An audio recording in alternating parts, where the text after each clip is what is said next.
श्रीगुरुभ्यो नमः। हरिः ओम्।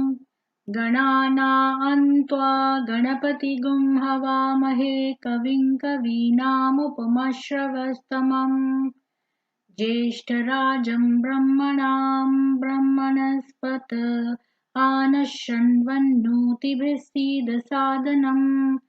महागणपतये नमः। प्रणो देवी सरस्वती वाजेभिर्वाजिनीवती धीनामवित्र्यवतु आनो दिवो बृहतः पर्वतादा सरस्वती यजता गन्तु यज्ञम् हवन् देवी जुजुषाणा घृताचीषग्मान्नो वाचमुशती शृणोतु। वाग्देव्यै नमः। ॐ भूर्भुवस्सुवः तत्सवितुर्वरेण्यं भर्गो देवस्य धीमहि धियो यो नः प्रचोदयात्। ॐ त्र्यम्बकं यजामहे सुगन्धिं पुष्टिवर्धनम् उर्वारुकमिव बन्धनान् मृत्योर्मुक्षीयमामृतात्। ॐ सहनाववतु सहनौ भुनक्तु सह वीर्यं करवावहै तेजस्विनावधीतमस्तु मा विद्विषावहै। ओम शांति शांति शांति।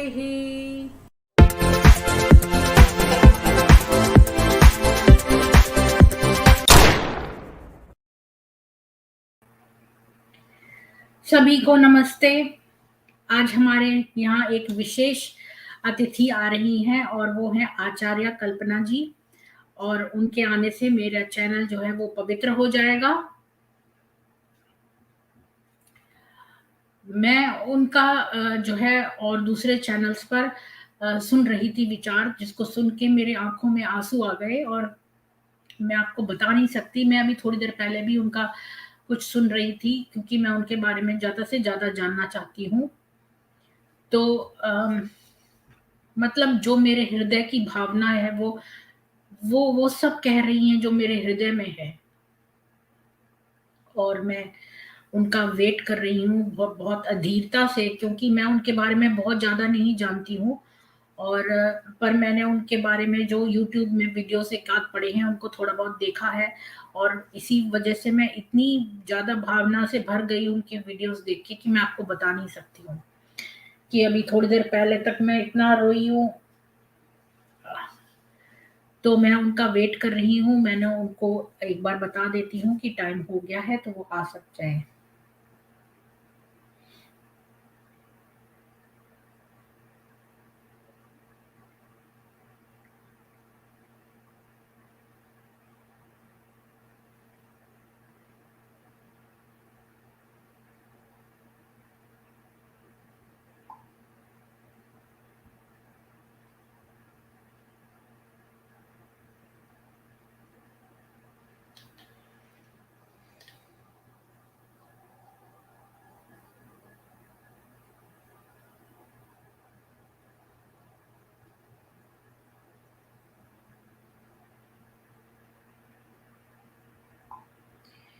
जी, तो मैंने उनको इन्फॉर्म कर दिया है।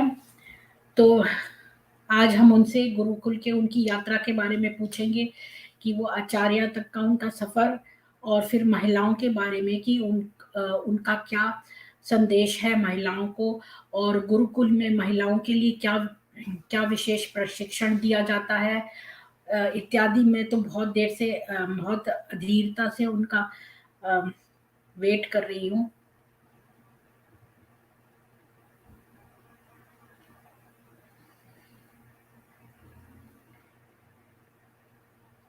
तो प्लीज़ इस वीडियो को ज़्यादा से ज़्यादा शेयर कर दीजिए ताकि और लोग भी जुड़ें।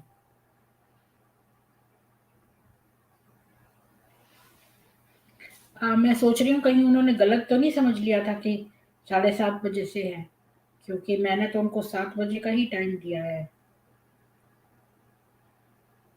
और आज ट्यूसडे है। दीक्षित जी, अभी वहां पर 7 ही बजे है ना, या कोई और टाइम है? आपके यहाँ पर कितने बजे हैं? वहां पर कोई मुझे बता सकता है इंडिया में अभी कितने बजे हैं?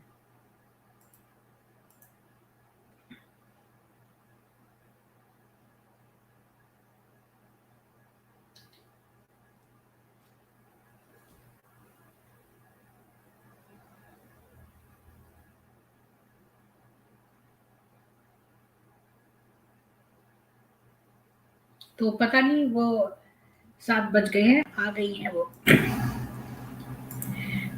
चरण स्पर्श आपको डॉक्टर कल्पना नमस्ते जी, जी। नमस्ते। नमस्ते। आपके आने से मेरा चैनल पवित्र हो गया है।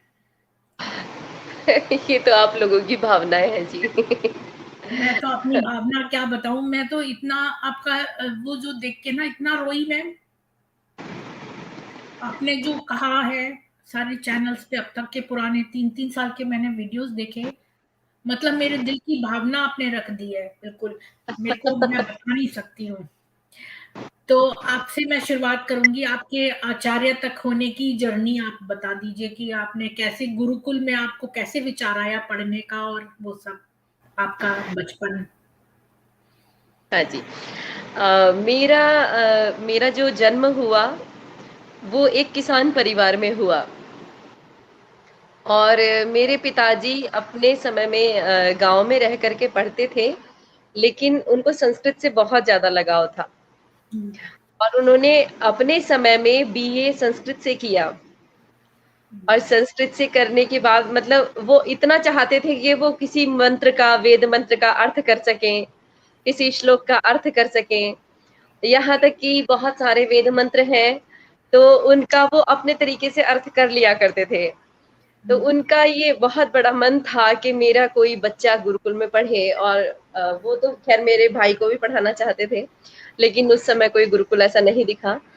तो हमारे पास में ही एक गुरुकुल खुला था, वहाँ पर मुझे भेजा गया और फिर मैंने वहाँ पर व्याकरणाचार्य तक शिक्षा प्राप्त की। कितने व्याकरण साल जहाँ की थी आप जब आप गुरुकुल गई? कितने साल की थी? मैं 4th क्लास में चली गई थी, 9th ईयर की थी मैं। तब वहाँ पर जाकर के शिक्षा प्राप्त की और संस्कृत से मैंने विशेष शिक्षा ली है और उसके बाद भी मैंने दिल्ली यूनिवर्सिटी में जो पढ़ाई की है, वो भी मेरी संस्कृत ग्रामर बेस्ड ही रहा है। मैंने एक 800 साल पुरानी पांडुलिपि पर कार्य किया है और उसका संपादन किया। मेरी पीएचडी भी उसी विषय पर है। तो बहुत अच्छा लगा मुझे संस्कृत में अध्ययन करने के बाद। संस्कृत में अपना एक अलग आनंद है तो और एक बाकी तो विषयों का क्या? आप सारे विषय संस्कृत में पढ़ती थी या संस्कृत ही पढ़ती? नहीं, सारे विषय होते हैं, सारे मैं बताती ओह! हूँ। जैसे जैसे जैसे हम अदर सब्जेक्ट, जैसे हम कोई भी सब्जेक्ट ले लें, मान लिया हमने कोई सब्जेक्ट लिया, हम हिंदी से एमए करना चाहते हैं, तो हिंदी के साथ साथ हम और भी कुछ चीजें पढ़ते हैं। हुँ, जैसे मेरे पास पॉलिटिकल साइंस था, इंग्लिश थी, तो वो बराबर चलता रहा।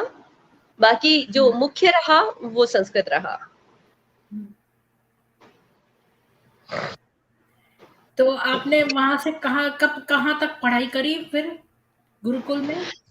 हाँ, गुरुकुल में मैंने एमए किया। अच्छा। हाँ, और उसके बाद फिर मैंने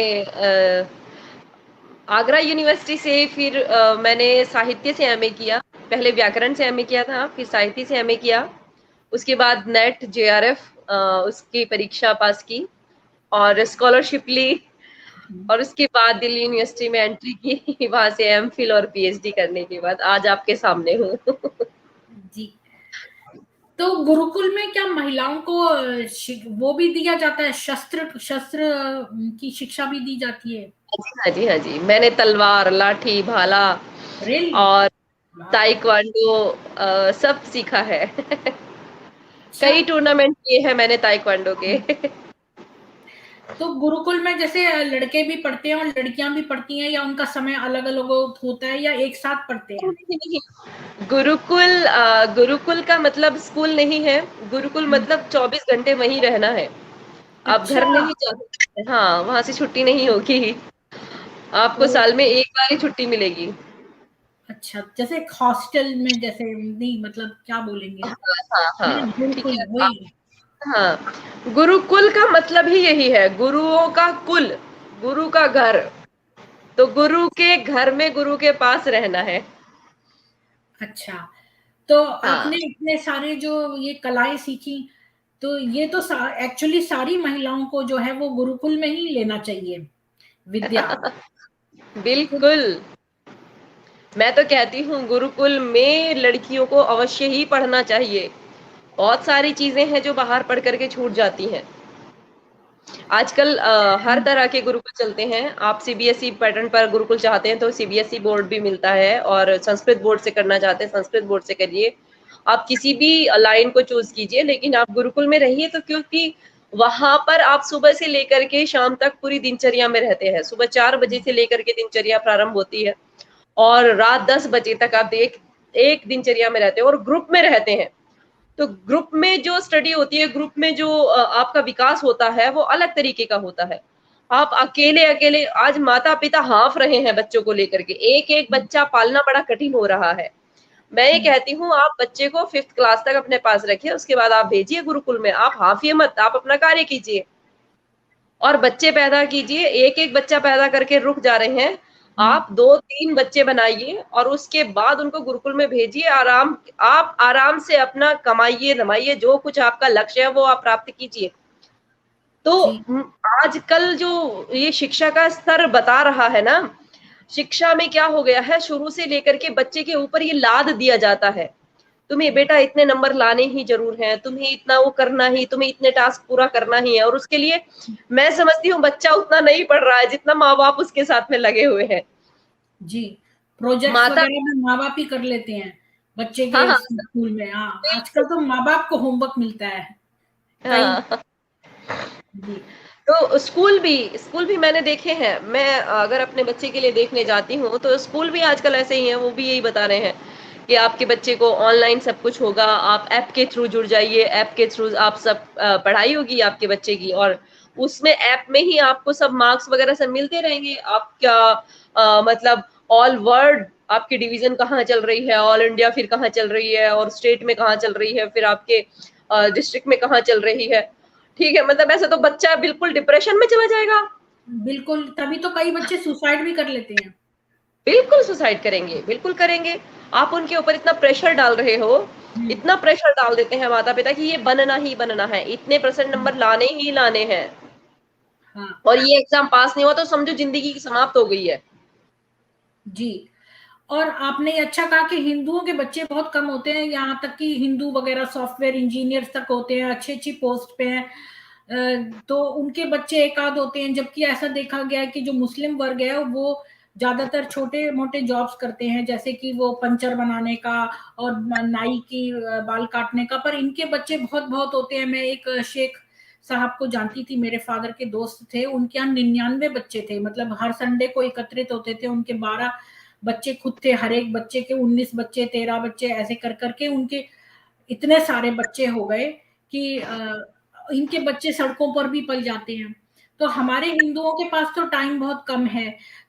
तो उनको जो है, यहाँ पर जैसे मैं यहाँ पर रहती हूँ कनाडा में, तो यहाँ पर क्या है कि एक सोशल सर्विसेज बहुत ही पावरफुल है। अगर कि कोई भी बच्चा दिख जाए छोटा, जिसके जो नंगे पैर चल रहा हो, तो उसको ये लोग जब्त कर लेते हैं। तो अगर किसी के भी बच्चे जैसे सड़कों पे पत्थर मारे या कोई भी इस तरह की गतिविधि एंटी सोशल में संलग्न हो, तो उनको वो वापस नहीं करते उनके माँ बाप से, क्योंकि उनके माँ बाप ने उनको ध्यान नहीं रखा, तभी तो वो इस तरह का कार्य कर रहे हैं। तो वो लोग ना उनको जब्त कर लेती है गवर्नमेंट और फिर अपने फॉस्टर होम्स में भेज देती है। तो इसी तरह ऐसे बच्चे जो हैं जो जब्त हो जाने चाहिए, और जो गुरुकुल हैं दूर दराज के, उनमें उनको भर्ती कर देना चाहिए। और माँ बाप बिल्कुल। का उनको पता नहीं लगना देना चाहिए कि उनका बच्चा कहाँ पे है। तो ये एक बात है। और दूसरा, ये लोग क्या करते हैं कि जो इनके यंगर बच्चे होते हैं उनको उनसे क्राइम करवाते हैं ताकि वो जुवेनाइल होम में जाएं और 1 साल में निकल आएं और फिर से अपराध करें। तो इसलिए ये बहुत जरूरी है कि गवर्नमेंट इनके छोटे बच्चे जो भी ऐसे कार्यों में लगते हैं उनको तुरंत ही वहां से इनके माँ बाप से छुड़वा ले, और फिर ये अपने माँ बाप के पास न जा पाए, इनको जबरदस्ती ऐसे घरों में भेजा जाए कि वहां से इनको कोई कांटेक्ट इनका कट ऑफ कर दिया जाए। बिल्कुल बिल्कुल बिल्कुल। नहीं, देश में जो अपराध बढ़ रहा है, भारत देश में जो अपराध बढ़ रहा है, उसका कारण ही यही है। ये लोग शिक्षा के नाम पर, केवल इनको मदरसा दिखता है, मौलवी दिखता है शिक्षक के नाम पर, और इसके अलावा वो कुछ देखना नहीं चाहते। और यदि इससे ऊपर भी उठते हैं ना, तो सोच मौलाना और मौलवी से ऊपर नहीं उठ पाती है, चाहे वह आईएएस बन जाए, चाहे वह पीसीएस बन जाए, कुछ भी हो जाए, लेकिन मोल्ला मौलाना इनके इर्द गिर्द इतना ज्यादा कब्जा किए हुए बैठे हैं कि इनसे ऊपर उनकी सोच उठती नहीं है। और यदि पढ़े लिखे भी हो जाते हैं तो वो पढ़े लिखे मौलवी हो जाते हैं, वो और ज्यादा खतरनाक हो रहे हैं। तो भारत देश में आज ही एक, आप ये देखिए, आज ही घटना घटी है कि एक जोधपुर, संभवतः जोधपुर के या उदयपुर के अंदर, एक टेलर को उसकी दुकान पर आकर के सीधे मार दिया है क्योंकि उसने नूपुर शर्मा के समर्थन में पोस्ट किया था जी। आप ये सोचिए कि इतना, और उसके बाद जाकर के वीडियो बनाया है उन्होंने, जिस फरसे से उन्होंने मारा है, जिस खंजर से उन्होंने मारा है, उसको दिखा रहे हैं वीडियो में। हाँ, और ये दिन दहाड़े करते हैं और इनको बड़ा गर्व है कि ये लोग कर रहे हैं और इनको किसी बात का डर नहीं है, मतलब कि इनका कोई सोर्स है जो इनको इतना कॉन्फिडेंस दे रहा है। लेकिन हमको जो है वो गवर्नमेंट को चाहिए कि हिंदू राष्ट्र डिक्लेयर कर दे और सारी मस्जिदें और इसे समाप्त कर दे, क्योंकि ये एक्चुअली में जो पोर्शन है इंडिया का वो केवल हिंदुओं का ही है, क्योंकि 1947 में रिलीजन के बेसिस पे ही डिवीजन हुआ था। तो जो मुस्लिम थे उनको तो पाकिस्तान मिला था ईस्ट और वेस्ट, और जो हिंदू थे उनका ही ये भूमि है। तो ये जो अब इसमें रह रहे हैं ये हिंदुओं का जमीन पर रह के और हिंदुओं का खा रहे हैं। तो ये बात का इनको पता होना चाहिए, और अगर ये या तो सनातन में कन्वर्टेड हो जाए या जो गवर्नमेंट है इनको फाइनेंशियल असिस्टेंस देकर इनको दुबई भेज दे या कोई भी इनका कंट्री ऑफ, जो भी इस्लामिक कंट्री ऑफ चॉइस है वहां पर इनको जो है दे भेज दे। तो गवर्नमेंट को चाहिए कि इनका घर वापसी करा दे, या तो सनातन में घर वापसी हो जाए या किसी इस्लामिक देश में घर वापसी हो जाए इनकी, क्योंकि ये तो सनातन भूमि है। तो सनातन भूमि पे तो हम अब जो है हम कश्मीर के बाद ये देख ही चुके हैं कि ये लोग प्रेम से रहने वाले हैं नहीं। तो इसलिए ये तो अपने ऊपर ही धोखा वाली बात है कि ये अल्तकिया में तो बहुत ही ज्यादा तरह तरह के अल्तकिया मौजूद हैं और 13 तरह के जिहाद भी है। तो अब मैंने पिछले 3 वर्ष में ये अध्ययन बहुत अच्छा कर लिया है, और कितना भी भाईचारा और सेकुलरिज्म आप कर लें फिर भी ये जो है सुन्नत पे चलते हैं, और सुन्नत ये है कि ये सोते हुए लोगों को मारते हैं। तो सही मुस्लिम का 4550 में मोहम्मद साहब ने कहा कि इन सोते हुए बच्चों को मार दिया जाए क्योंकि ये उन काफिरों के ही हैं। तो अब आप ये सोचिए कि ये लोग सोते हुए लोगों पे अटैक करते हैं और इसी तरह से कार्य करते हैं, तो इनके साथ रह ही नहीं सकते हम। नहीं नहीं, रहा नहीं जा सकता। आप एक, मतलब मैं समझती हूँ कि हमारे यहाँ पर जो राक्षस या पिशाच जो शब्द है ना, वो भी इनसे ज्यादा अच्छे हैं। इनके लिए तो कुछ और ही शब्द निकाल करके लाना होगा कि जो इतना घृणित हो, इतना घृणित हो, क्योंकि इनके अंदर हर समय तो घृणा भरी हुई है और काफिरों से इतनी बड़ी घृणा है। तो भाई अपने देशों में चले जाओ, आप अपने मक्का के चारों तरफ रहो, आप अपने मदीना के चारों तरफ रहो, और भी जो आपके देश है, मिस्र में चले जाओ, सीरिया में चले जाओ, ईरान में चले जाओ, इराक में जाओ, और अब तो अफगानिस्तान तुम्हारा सबसे बढ़िया प्लेस हो चुका है। वहां तो शरिया लॉ स्थापित हो चुका है। तुम्हारे जैसे भाई बंधु हैं वो सारे, वो सब क्यों पता नहीं वहां से भी छोड़ छोड़ करके भाग रहे हैं कि हम लोग यहाँ शरण लेंगे भारत में, और दुनिया भर के देशों में शरण इन्होंने ले रखी है। और भारत की स्थिति तो ये हो गई है कि जितने बंटवारे के समय इधर पाकिस्तान और पूर्वी पाकिस्तान, पश्चिमी पाकिस्तान में गए थे, उससे ज्यादा तो अब घुसपैठिए भारत में आ चुके हैं उन देशों से। बिल्कुल। और एक सेक्ट उन का भी है जो अपने आप को एथिस्ट कहते हैं, पर एक्चुअली में वो शराब पीने वाले मुसलमान हैं, वो हैं ही मुसलमान, पर वो चूंकि थोड़ी बहुत आदतें बिल्कुल उनकी लिबरल वाली है, इसलिए वो अपने आप को एथिस्ट कहने लगे हैं, पर है सब अंदर से वही एक। है अंदर से वही, बिल्कुल बिल्कुल, वो उनका मरा नहीं है, वो उनका बिल्कुल गया नहीं है, वो कुसंस्कार अभी भी उनके अंदर पूरे पूरे जीवित हैं। और हिंदुओं से जो उनकी घृणा पहले रही है, वो ही शराब पीने के बाद भी है, वो बीड़ी सिगरेट पीने के बाद भी है। वो सब अय्याशी करने, वो केवल अय्याशी का अड्डा है, अय्याशी का एक मुखौटा है एथिस्ट नाम। जी। और एक्चुअली में तो ये जो अब आप देखिए, मैंने 17 वीडियो तो खाली इसी पर बनाए हैं कि क्या क्या अमानवीयताएं हैं। तो उसमें जो बच्चों का, इनकी जो किताब है बहिश्ती जेवर, उसमें लिखा हुआ है साफ साफ, मैं आपको वो जो हदीस नंबर है वो भी दिखा सकती हूँ। तो वो उसमें साफ साफ लिखा है कि छोटी बच्ची जो है, इतनी छोटी बच्ची की अभी नवजात है, उसके बाद उसके साथ जो है अगर आप सेक्स करते हैं तो फिर उसके बाद गुस्ल आप पे वाजिब है, मतलब स्नान करना उसके बाद आप पे लागू किया जाए, होता है कि नहीं होता है। मतलब इस कदर तक इन ये गिरे हुए मानव रूपी राक्षस हैं कि इनकी किताबों में इस कदर गंदगी लिखी है, और विमेन के लिए इतना ज्यादा शोषण है कि जिसकी की पराकाष्ठा है। और अगर हम अभी नहीं संभले तो हम अगले हमारे पास 5 ही वर्ष में समझती हूँ है। बिल्कुल बिल्कुल बिल्कुल बिल्कुल, तैयारी करने के केवल 5 वर्ष हैं, उसके बाद भारत संभल नहीं पाएगा। उसके बिल्कुल बाद भारत के पास समय रहेगा ही नहीं। पूरे हिंदू समाज के पास, चाहे वह किसी भी देश में रह रहा है, संभलने का केवल 5 वर्ष हैं। और यदि इन वर्षों में नहीं समझा, कोई तैयारी नहीं की, तो नहीं, फिर नहीं बच पाएंगे। फिर हालत अफगानिस्तान वाले ही होंगे, भारत में भी नहीं हो सकता कुछ भी। तो अब मैंने जब ये अकबर की किताब एक स्ट्रीम पढ़ती हूँ तो मैंने उसमें ये पाया, लिखा हुआ है कि जो इनके यहाँ जो युवतियां होती हैं, मुस्लिम युवतियां, वो भी जो है कट्टर और धर्मांध होती हैं, और वो पुरुषों से भी ज्यादा होती हैं। तो जब इनका बीज जो है वो वहीं से चला आ रहा है, चंगेज खान और तैमूर लंग की औलाद थी बाबर, और उसी से ये पूरा मुगल वंश चला आया, और इस सारे लोग एक ही तरह से क्रूर और वैसे हैं। तो इनकी विमेन भी इसी तरह की हैं। मैं ये बता रही हूँ कि हमारी विमेन को अब क्या करना चाहिए आपकी दृष्टि में, जो हम इन लोगों से मुकाबला कर सकें। हमारी लड़कियों को सबसे पहले तो अपनी शारीरिक मजबूती के लिए ध्यान देना होगा, शरीर से मजबूत बने। और सबसे बड़ी बात यह है, आज के जो प्रसिद्ध हथियार है उनको चलाना सीखें। बिल्कुल, तो इनको कहाँ से सीखें वो चलाना, ये भी बात आप बताइए। अपनी सुरक्षा के लिए अब तो सबसे बड़ी बात ये कर दी है कि सरकार ने भी अग्निवीर नाम से एक योजना लेकर के आई है, और उसमें ज्यादा से ज्यादा तैयारी करके लड़कियां पहुंचे, हिंदू लड़कियां पहुंचे।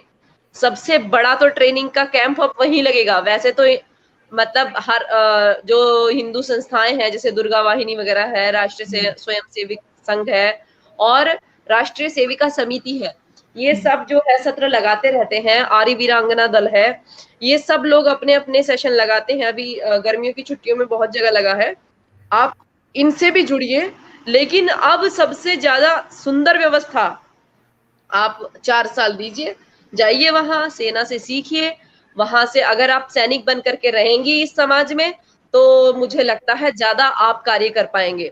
अगर एक सैनिक की भांति तैयार नहीं होते हैं, तो पिशाचों ने जो ट्रेनिंग ले रखी है युद्ध की, उस युद्ध से आप सामान्यतः, आप एक जॉब करते हुए, आप गृहिणी रहते हुए नहीं लड़ पाएंगी।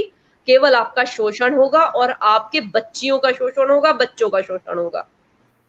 तो जी इसीलिए मैं ये कहना चाह रही हूँ कि सबसे ज्यादा तो आप चाहे अपने वैयक्तिक रूप से, अगर आपके पास धन है, सब कुछ है, तो आप व्यक्तिगत रूप से आप हथियार चलाना सीखें और अपने शरीर को मजबूत करें। आप यदि धनवान नहीं हैं, तो आप जल्दी से जल्दी सेना में भर्ती हो जाएं। और आप यदि वो नहीं कर पा रहे हैं, तो जो भी सामाजिक संगठन चलते हैं, उन सामाजिक संगठनों के साथ जुड़ करके, उनके कैंप में जा करके वो सारा प्रशिक्षण लीजिए। मैंने हिंदुओं में ये भाव देखा है कि वो हमेशा सोचते हैं कि दूसरा कोई कर जाए आके, मतलब हाँ, हम नहीं करेंगे। ये भी एक बहुत बड़ी चीज है जो मैंने ऐसा पाया है सारी कि हिंदू चीजें हैं, सोचते हैं। बहुत सारी चीजें हैं। जब मैं कैंप लगाती हूँ, तो मैं हर समय यही कहती हूँ कि देश की रक्षा कौन करेगा, तो सब बच्चे हाथ उठा करके बोलते हैं हम करेंगे।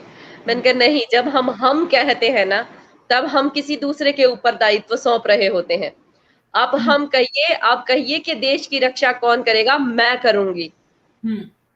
क्योंकि और बिल्कुल क्योंकि जब हमारा परिवार होता है ना, मान लिया मैं एक माँ हूँ, मैं एक माँ हूँ, मातृशक्ति ही तो हमारे यहाँ कहा गया है। हमने हमने हर शक्ति को माँ के रूप में पूजा है, हर शक्ति को हमने माँ के रूप में पूजा की है। तो माँ मतलब सर्वांग पूर्ण विकसित, हर तरह से, चाहे महिला वेंटिलेटर पर भी पड़ी होगी ना और उसके बच्चे को कोई आपत्ति आ रही होगी, मतलब आप ये समझिए कि वो बीमार नहीं है, वो शेरनी बन जाएगी। वो मतलब दुश्मन को, अपने बच्चे को हाथ लगाने के लिए जो हाथ बढ़ रहा होगा ना, वो बिल्कुल बीमार महिला भी उठ करके खत्म कर देगी उसको। लेकिन इसी भाव को हमारे यहाँ हर बच्ची के अंदर पैदा करना होगा, क्योंकि हमारी हर बेटी मातृशक्ति है, उसके अंदर मातृ की शक्ति है, माँ वाली शक्ति है। तो उस शक्ति को जागृत करना होगा। तो उस शक्ति को जागृत करने के लिए हर परिवार को समझना पड़ेगा। आज तो इतनी बुरी अवस्था हो गई है हिंदू समाज में, मैं भारत में तो देख रही हूँ कि एक बेटी जवान हो जाती है और मतलब केवल जॉब, बस वो किसी तरह से जॉब प्राप्त कर ले और कोई लक्ष्य उसको नहीं दिखाया जा रहा है। और उस जॉब को प्राप्त करने के लिए उसको पढ़ना पड़ेगा। उसको पढ़ने के लिए ऐसा कर रहे हैं कि केवल बिस्तर पे उसको बैठाया हुआ है और पानी भी उसके मुंह में खुद लगा के दे रहे हैं माता पिता, भोजन भी उसको दे रहे हैं, वहीं बैठे बैठे सब मिल रहा है। अब इतना ज्यादा मतलब उसको मैं समझती हूँ कि हाँ, ना तो शारीरिक विकास है, ना मानसिक विकास है, ना सामाजिक विकास है, ना वो राष्ट्रीय कुछ भावना में विकसित है। वो केवल और केवल अपनी कमाई, बस मेरी जेब भर जाए, बस और कुछ कमाने के लिए उसको बस लक्ष्य दिखाई मोबाइल नहीं चलाने में, सारे टीनेजर्स मोबाइल चलाने में लगे रहते हैं, ये नहीं कि स्वास्थ्य बनाए और अपना देता। देश के लिए सोचे। अच्छा, ये अग्निवीर जो योजना है, इसमें तो मुस्लिम लोग भी काफी, मैंने सुना है, भर्ती हो रहे हैं। मुस्लिमों की मस्जिदों से ऐलान किया जा रहा है कि आप लोग हाँ भर्ती होंगे, वो तो होगा ही, हाँ हर कोई होगा। क्योंकि देश ऐसे नहीं कह सकता, मतलब एक सरकार ये नहीं कह सकती है कि केवल हिंदू भर्ती हो जाएं, क्योंकि आप एक राष्ट्रीय लेवल पर ये सब कार्य नहीं कर सकते हैं। लेकिन अगर उनके लोग जाते हैं, सेना की ट्रेनिंग लेते हैं, तो मुझे लगता है कि हिंदुओं को भी ज्यादा से ज्यादा जाना चाहिए। ये जो हाँ रोजगार के लिए रोज हर दिन सड़कों पर खड़े रहते हैं, भाई ज्यादा से ज्यादा वहां पहुंचना चाहिए। हाँ, ये तो बल्कि उनका अपोज कर रहे थे, वो जो आर्मी का अभी जो निकला था, तो बिहार में इतना अपोजिशन हुआ। वो इसलिए है, वो उसमें बहुत सारी चीजें हैं, उसमें बहुत सारी चीजें हैं।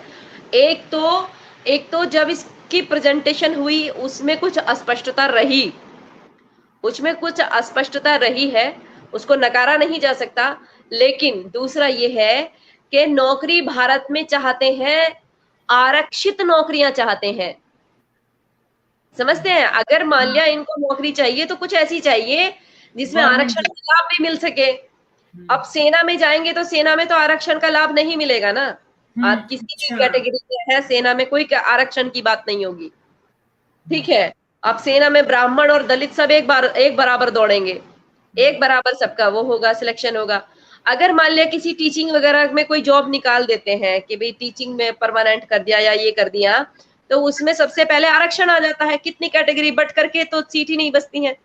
तो यहाँ सबसे अच्छा ये कर दिया है। मैं तो ये कहना चाहती हूँ कि अब आगे जो भी नौकरी निकले, जो भी जॉब आगे मिले, मैं तो ये कहती हूँ कि सरकार ये सुनिश्चित कर दे कि 2 साल 3 साल 4 साल अगर आपने सेना की ट्रेनिंग नहीं ली है तो आपको जॉब नहीं मिलेगी, कोई भी जॉब ना मिले, किसी भी सेक्टर में आप काम नहीं कर सकते जब तक आप एक सैनिक नहीं है।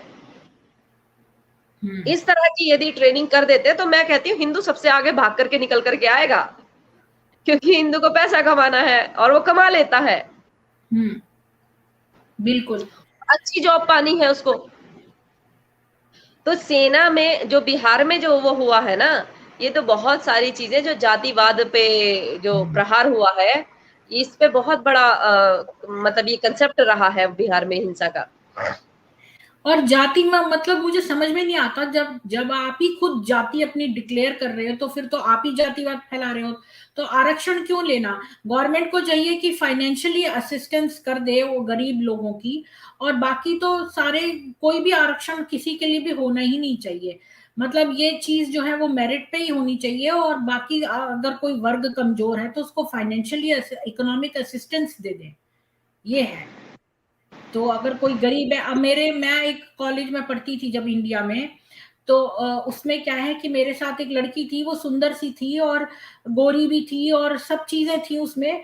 और जब रिजल्ट आया तब उसने अपने नाम के आगे लिखा हुआ था कि वो मतलब रिजर्व कैटेगरी की है, जबकि देखने से वो प्रतिष्ठित परिवार की लगती थी, मतलब कि ऐसी कोई गरीब नहीं लगती थी। और देखने से भी उसको ये नहीं कहा जा सकता था कि वो कोई किसी पर्टिकुलर उसको बिलोंग करती है, बल्कि वो तो एक ऊंचे अच्छे घर को बिलोंग करती थी, लेकिन फिर भी वो उसका रिजर्वेशन का फायदा उठाना चाहती थी।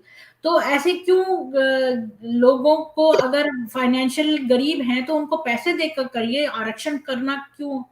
इसी से तो जातिवाद फैलता है। कोई बिल्कुल, जाति है ही नहीं, बिल्कुल। हाँ, बिल्कुल। जब आप किसी के साथ में पढ़ रहे हैं और आप मतलब एक अनारक्षित बच्चा है, वो गरीब ही है और वो 80 नंबर लाता है, 100 में से 80 नंबर ला रहा है, और अगला 40 नंबर ला रहा है और उसका सिलेक्शन हो जाता है, 80 वाले का नहीं होता, कितना कष्ट होता है उस समय पर। बिल्कुल।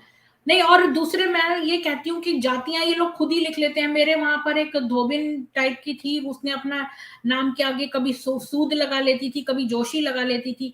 तो अगर आप कोई भी नाम रख सकते हैं सब कुछ, तो आप वैसे ही रहिए, आप आरक्षण क्यों ले रहे हैं? बिल्कुल। और जाति नहीं, तो अब इसी से देखिए पता मान चल लीजिए रही है, आरक्षण कुछ से ही। समय के लिए माल्य रखा भी गया था, वो कुछ समय की बात थी, लेकिन अब समाप्त होना चाहिए।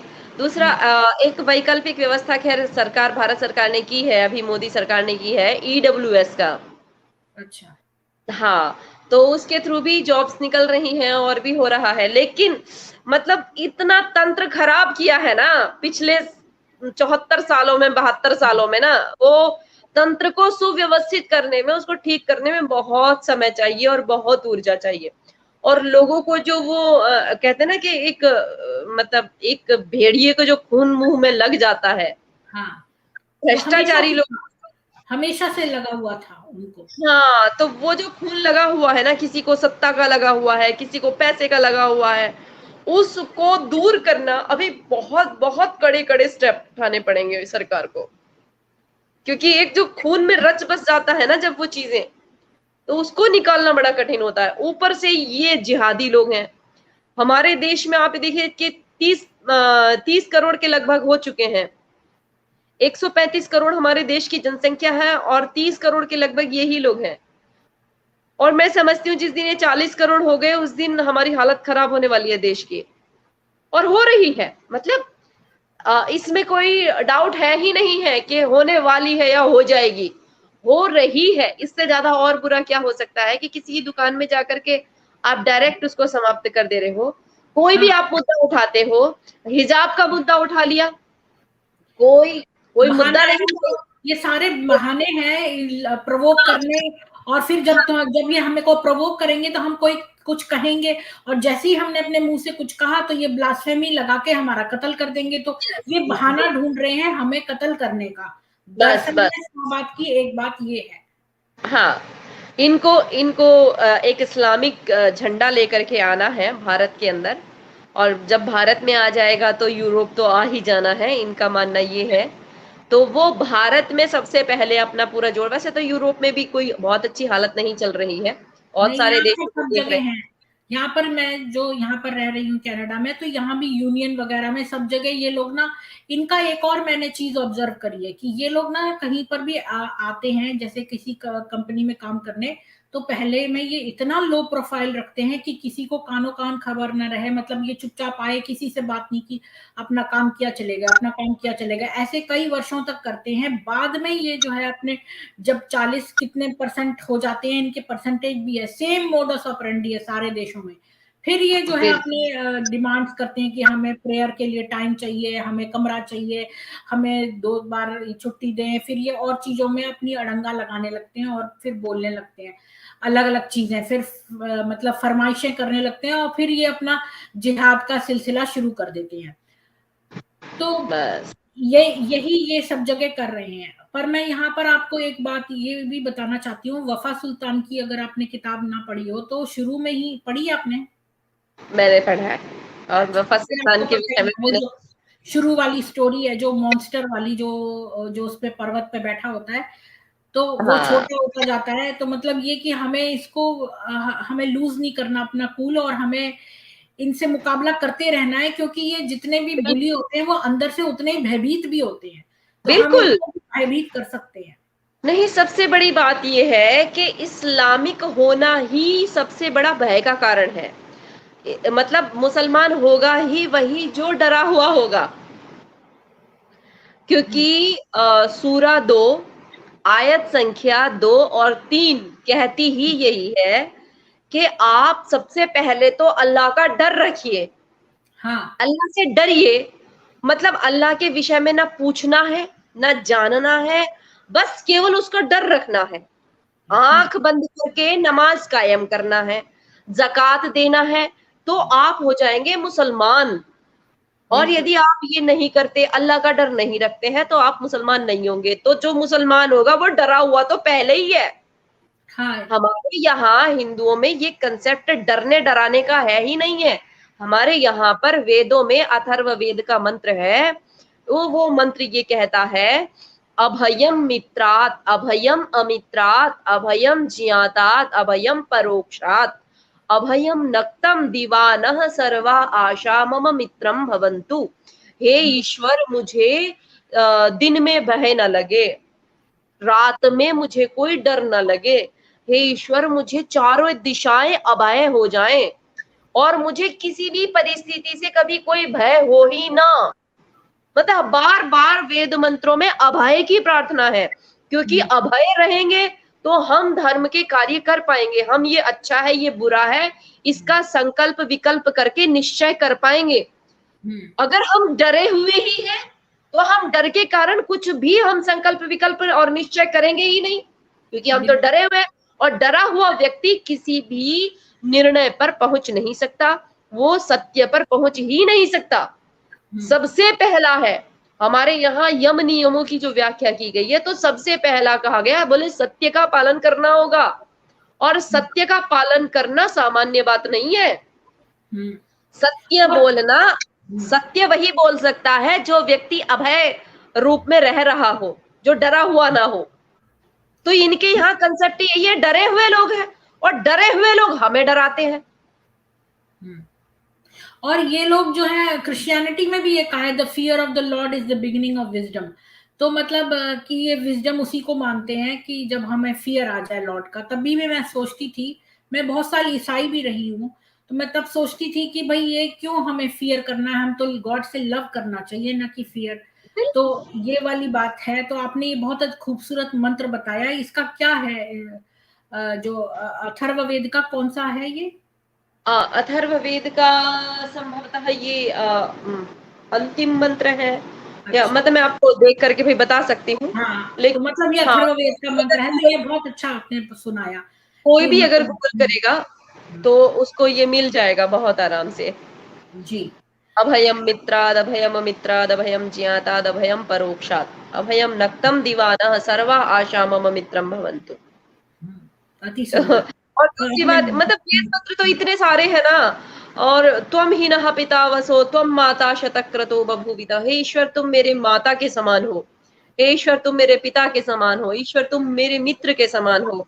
मतलब कभी भी हमने ये नहीं कहा कि तुम हमारा स्वामी और सेवक का संबंध है ही नहीं है, बिल्कुल। और कि पता तुम नहीं ये मेरे लोग क्यों ऊपर बोलते राज हैं ऐसा। हाँ। करोगे और मैं तुम्हारे लिए काम कर रहा हूं। नहीं, बिल्कुल नहीं। जीवात्मा का कंसेप्ट अलग है, परमात्मा का कंसेप्ट अलग है, जी। प्रकृति का कंसेप्ट अलग है। तो हम तो कभी स्वामी सेवक वाले भाव में नहीं है। हम्म। हम तो माता पिता मित्र बंधु इन सब भावों में है। हाँ, ये लोग ये वाली बात भी कहते हैं कि मतलब आपके यहाँ तो बहुत सारे ईश्वर हैं, तो मैं कहती हूँ ब्रह्म एक ही है। तो ये पूछते हैं ब्रह्म क्या ऊर्जा है? इस बारे में आप क्या कहेंगी? हमें हाँ, थोड़ा-सा ज्ञान भी दे दीजिए। बिल्कुल, बिल्कुल, बिल्कुल। ब्रह्म है इस सारे जगत का रचयिता। हुँ, सारा जगत का रचयिता मतलब जो ये जड़ पदार्थ है, उसको व्यवस्थित चेतन के लिए करके दे रहा है। हुँ, चेतन है मेरा जीवात्मा। उस हुँ, जीवात्मा को ये शरीर दिया है, और ये शरीर के साथ में जो भी हमें प्रकृति दिख रही है, वो हमारे भोग के लिए दी है। हुँ, हम स्वतंत्र हैं, मेरा जीवात्मा स्वतंत्र है। हुँ, मैं इसका कैसे भोग करूंगा, या मेरा जीवात्मा ये चाह सकता है मैं कितना भोग करूं कितना ना करूं। तो परमेश्वर की जो भक्ति है, यदि वो हम केवल उसको थैंक्स बोलने के लिए करते हैं, हुँ, परमेश्वर हमारी भक्ति से प्रसन्न होकर के हमें बहुत कुछ उपहार दे देंगे? नो, ऐसा नहीं होता। केवल मेरे जीवात्मा से अच्छे अच्छे कार्य हों। जब हम देखते हैं एक बेटा अपने पिता की छत्र छाया में जब कार्य करता है और उसको बताता है, पिताजी आज मैंने ये कार्य किया, आज मैंने ये कार्य किया, आज मैंने ये कार्य किया है, तो बेटा इस बात को सोच समझ करके कार्य करता है कि अगर मैंने कोई गलत कार्य किया तो मेरे को पिताजी को बताना होगा। मेरे पिताजी मेरे प्रति, मतलब पिताजी तो बेटे का कुछ नहीं बिगाड़ सकते, लेकिन परमात्मा हमें कर्म फल व्यवस्था, हम जैसा करेंगे हमें सुख और दुख रूप में उसका फल मिलेगा। अब अगर हमें सुख चाहिए, तो सुख पाने के लिए हमें सबसे पहले क्या काम करना होगा? मनुस्मृति में कहा गया है, जैसा व्यवहार मुझे मेरी आत्मा के लिए अच्छा लगता है, हुँ, वैसा व्यवहार मैं दूसरे के साथ करूं। हुँ, अगर मुझे अच्छा लगता है, वो कहते हैं आत्मनः प्रतिकूलानि परेशान न समाचरेत। हुँ, मेरी आत्मा को जो अच्छा नहीं लगता वो मैं दूसरे के साथ में व्यवहार ना करूं। ये बहुत बहुत एक खुला और बड़ा साधारण सा कंसेप्ट है हाँ, कि अगर मेरे को ये चाहिए कि कोई मेरे से झूठ ना बोले, तो बस मैं भी किसी के साथ झूठ ना बोलूं। मुझे मेरी आत्मा के लिए अच्छा लगता है कि मेरे साथ कोई ईर्ष्या द्वेष ना करे, तो मैं भी किसी के साथ ईर्ष्या द्वेष ना करूं। मेरे बेटे को कोई ना मारे, मेरे बेटे की गर्दन पर कोई छुरी ना चलाए, मेरी बेटी का कोई बलात्कार ना करे, तो बस मैं किसी की दूसरी बेटी के साथ भी ये बलात्कार ना करूं। जी। ये बताइए, एक बात मेरे मन में प्रश्न उठता है कि हमारे वेदों में इतनी अच्छी बातें दी हुई हैं, सब उपनिषदों में और हमारे धार्मिक ग्रंथों में, तो फिर हिंदू जो हैं वो कम हो के खत्म क्यों हो गए, और ये इस्लाम इतना नृशंस होते हुए भी इतना क्यों फैल गया? ये बात ये है, कर्म फल व्यवस्था की बात है। जो जिस विषय में कर्म करेगा वो उस विषय पे सफल होगा ही। अब अगर चोर प्रतिदिन चोरी का अभ्यास करता है, लुटेरे प्रतिदिन लूटने का अभ्यास करते हैं, तो भाई वे लूट में सफल होंगे। और यदि एक धर्मात्मा व्यक्ति सत्य बोलना, मतलब बस केवल कहता है कि आतताई का नाश होना चाहिए, यस्मिन यथा वर्तते यो मनुष्यः तस्मिन् तथा वर्तितव्यम सधर्मः, यदि केवल कह रहा है कर नहीं रहा, तो यहाँ जो करेगा ना, यह क्रियावान सा पुरुष है। यहाँ पुरुष उसको ही कहा गया है जिसके अंदर क्रिया है। अक्रिय निष्क्रिय व्यक्ति का कोई सम्मान नहीं है यहाँ। निष्क्रिय समाज का भी कोई सम्मान नहीं है। तो हमारा समाज जिस ओर गति करेगा उस ओर उन्नति करेगा। मान लो कि अगर वो अर्थ की तरफ ध्यान है तो वो अर्थ कमा रहा है, और यदि अर्थ का ध्यान नहीं है, मतलब अगर उसको समाज का ध्यान नहीं है, बहुत समय से हम लोग आत्म केंद्रित हो गए हैं। आत्म केंद्रित इतने ज्यादा हो गए हैं कि बस मेरे को मेरा मेरा सुधार होना चाहिए, बस मेरा परिवार चलना चाहिए, बस मेरा। तो उस भावना से मतलब जैसा हम कर्म करेंगे वही बढ़ेगा। बहुत सारे लोग आज मोक्ष की भी बातें करते हैं, मैं उनके लिए भी थोड़ा सा कहना चाहती हूँ। बहुत सारे लोग मोक्ष की बातें करते हैं, मैं कहना चाहती हूँ यदि आप सोच रहे हैं एकांत में जाकर के मोक्ष प्राप्त कर लेंगे, तो याद रखिए बाईपास से कोई मोक्ष नहीं होता। हमारे किसी भी महापुरुष ने, चाहे भगवान राम रहे हो, भगवान कृष्ण रहे हो, या हमारे कोई भी महापुरुष रहे हो, उन्होंने समाज का कल्याण करते हुए ही मोक्ष को प्राप्त किया है।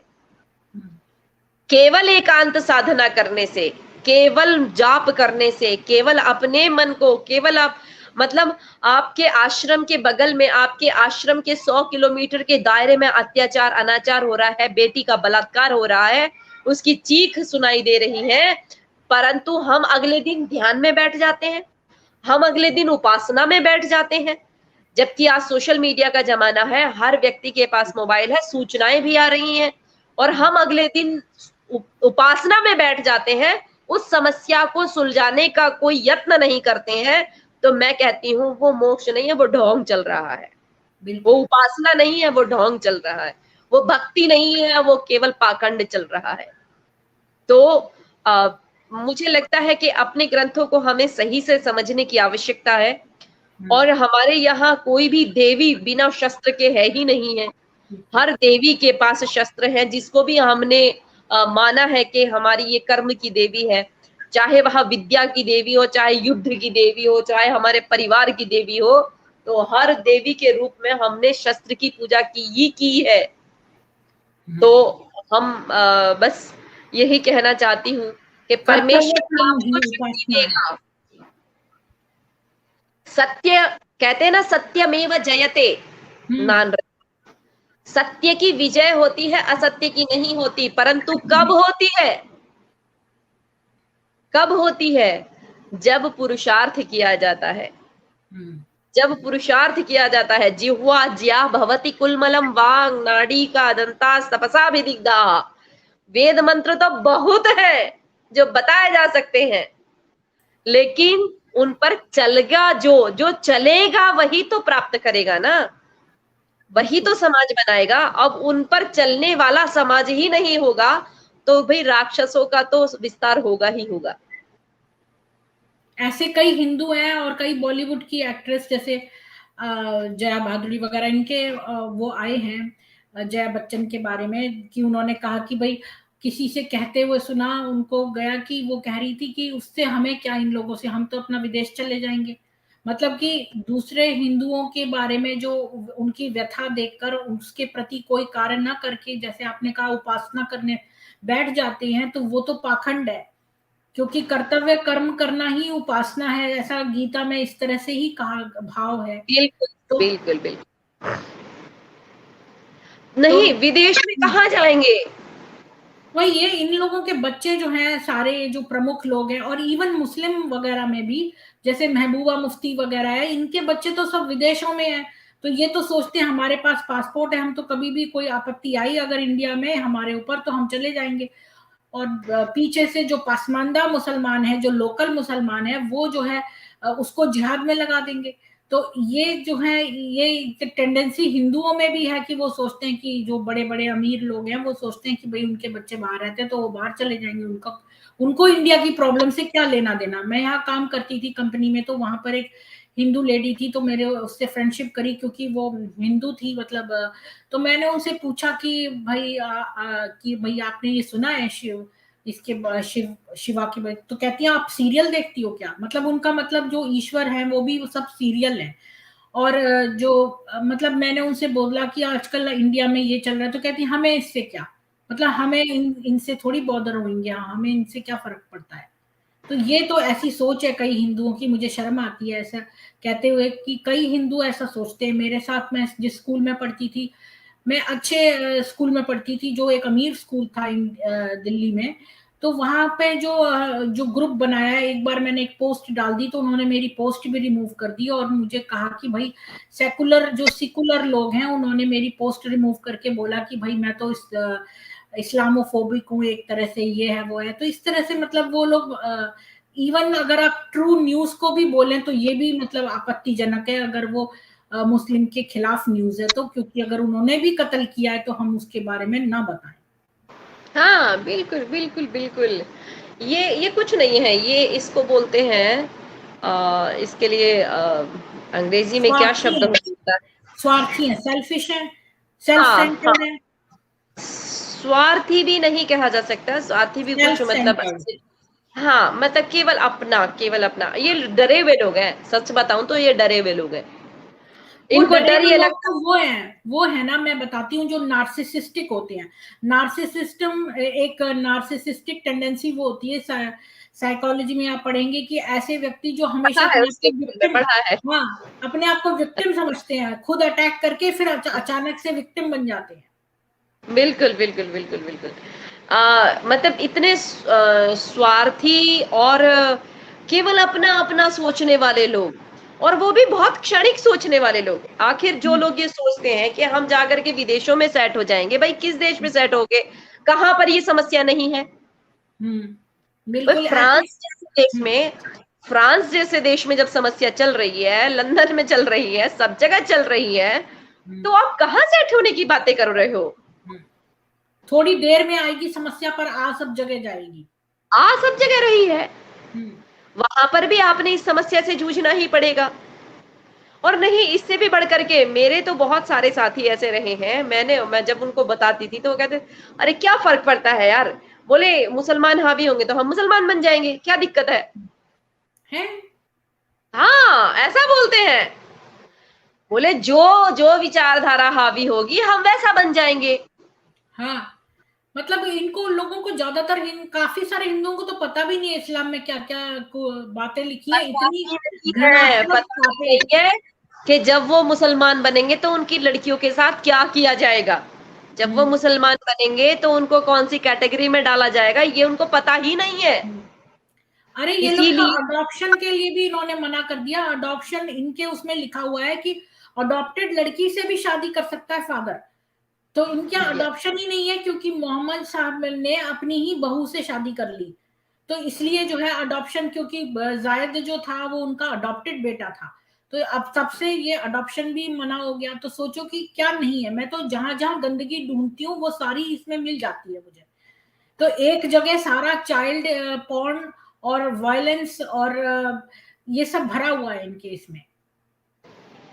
मैं तो ये कहती हूँ, जो आज एक्स मुस्लिम, जो रियल में एक्स मुस्लिम निकल करके आ रहे हैं, जो सच में बिल्कुल दिल से बोल रहे हैं, उन हम्म लोगों को आगे हिंदू समाज को बढ़ाना चाहिए, और राष्ट्रीय स्तर पर भी उन लोगों की बातें पहुंचनी चाहिए। जी उनको मेन मीडिया में स्थान मिलना चाहिए। और जो मुखौटे वालों को नहीं कह रही मैं, लेकिन जो रियल में है, जो सच में समाज को बदलना चाहते हैं, क्योंकि उनके अंदर जो बदलाव सामाजिक रूप से आएगा वो उन्हीं के लोग कर पाएंगे। बाहर से केवल वातावरण दिया जा सकता है, कोई भी सभ्यता अपने आप खुद सुधार करती है, अंदर से ही सुधार होता है, बस जी। बाहर से सपोर्ट मिलना चाहिए। क्योंकि पहले विक्टिम्स तो ये मुसलमान खुद ही हैं। अभी अगर आप देखें तो बिल्कुल, अगर एक मुसलमान बच्चा पैदा होता है तो ये देखिए कि वो इन ब्रीडिंग से पैदा हुआ, क्योंकि अपने ही भाई बहनों में जो इनके शादियां हो जाती हैं तो उससे इन ब्रीडिंग से जो जेनेटिकली डिफेक्टिव मॉडल बच्चा पैदा हुआ उसको कम खाने को भी मिलता है, क्योंकि बहुत सारे भाई बहन हैं। फिर उसके बाद उसको सोने को कम मिलता है, क्योंकि उसको गलत गलत टाइम पे उठा के नमाज पढ़ा रहे हैं। फिर उसको मदरसे में पीटा जा रहा है, खूब उसका साथ यौन शोषण हो रहा है और पिटाई खूब हो रही है। तो यानी कि एग्रेसिव बनाने का सारा फॉर्मूला, और मंद बुद्धि और एग्रेसिव बनाने का सारा फॉर्मूला इनके पास है। और मौलवी बोल रहा है कि कोई प्रश्न नहीं पूछ सकते, यानी कि किसी बंदे को डम बना दिया और उसको पीट पीट कर एग्रेसिव बना दिया। ये सारा जो है इनका बचपन से हो रहा है। तो गवर्नमेंट को चाहिए कि जो इनकी किताबें हैं, एक तो कुरान बैन हो जानी चाहिए इंडिया में, क्योंकि ऐसा गलत जो घृणित और गंदा लिटरेचर है। मेरी माँ तो मेरे को सरिता तक नहीं पढ़ने देती थी बचपन में। कोई कोई किताब मैं नहीं पढ़ सकती थी, क्योंकि उसमें कोई ऐसे शब्द ना निकल आए, और कोई दृश्य भी आता था तो मेरी माँ कहती थी कि अपनी आंखों के आगे ऐसे अपना हाथ से ढक लो, जो मैं करती थी। तो मतलब बिल्कुल, बिल्कुल, जहां तक बिल्कुल। हम लोग गंदा जो है कोई भी चीज हम गंदी नहीं पढ़ते हैं। लेखन, और इनके यहाँ कितना गंदा गंदा लेखन है, उसमें सारा ऐसे शब्द जिनको मैं कभी अपने मुंह से नहीं बोलती थी, आज मेरे को बोलते हुए झिझक नहीं हो रही है। मैं ऐसे वर्ड्स जो है आम बोल बोल के एक्सप्लेन कर रही हूँ कि इनकी किताबों में ये लिखा है। ये सब मुझे कैसे पता चला? क्योंकि इनकी किताबें गंदी पढ़ी मैंने। तो इतना गंदा जो है वो बच्चों को पढ़ा रहे हैं, तो ये किताब बैन होनी चाहिए। और इसमें 109 वर्सेस ऑफ वायलेंस हैं कुरान के अंदर, 109 वर्सेस ऑफ वायलेंस।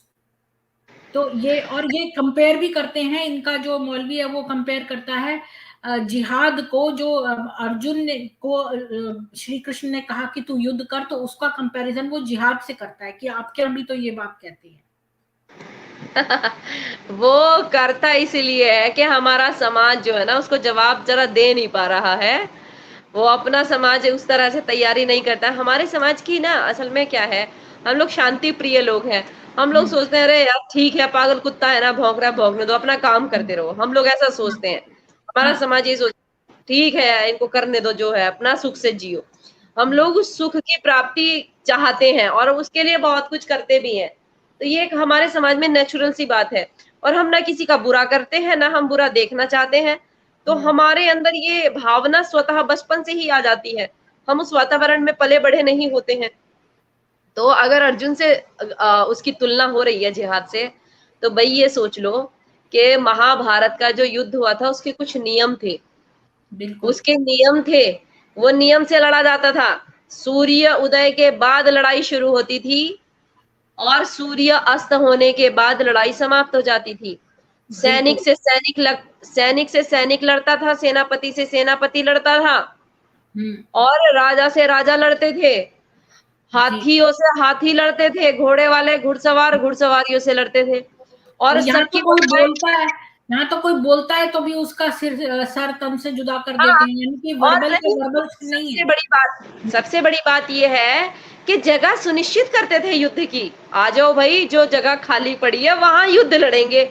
अगर बहुत ज्यादा हंग आ रहा है, बहुत ज्यादा दम आ रहा है अपने शरीर में, तुम्हें दूसरे को नष्ट करने की बहुत ज्यादा ताकत पैदा हो रही है, तो आ जाओ, जो खाली स्थान पड़ा है वहां पर इकट्ठे हो जाओ और सैनिक सैनिक आ जाओ।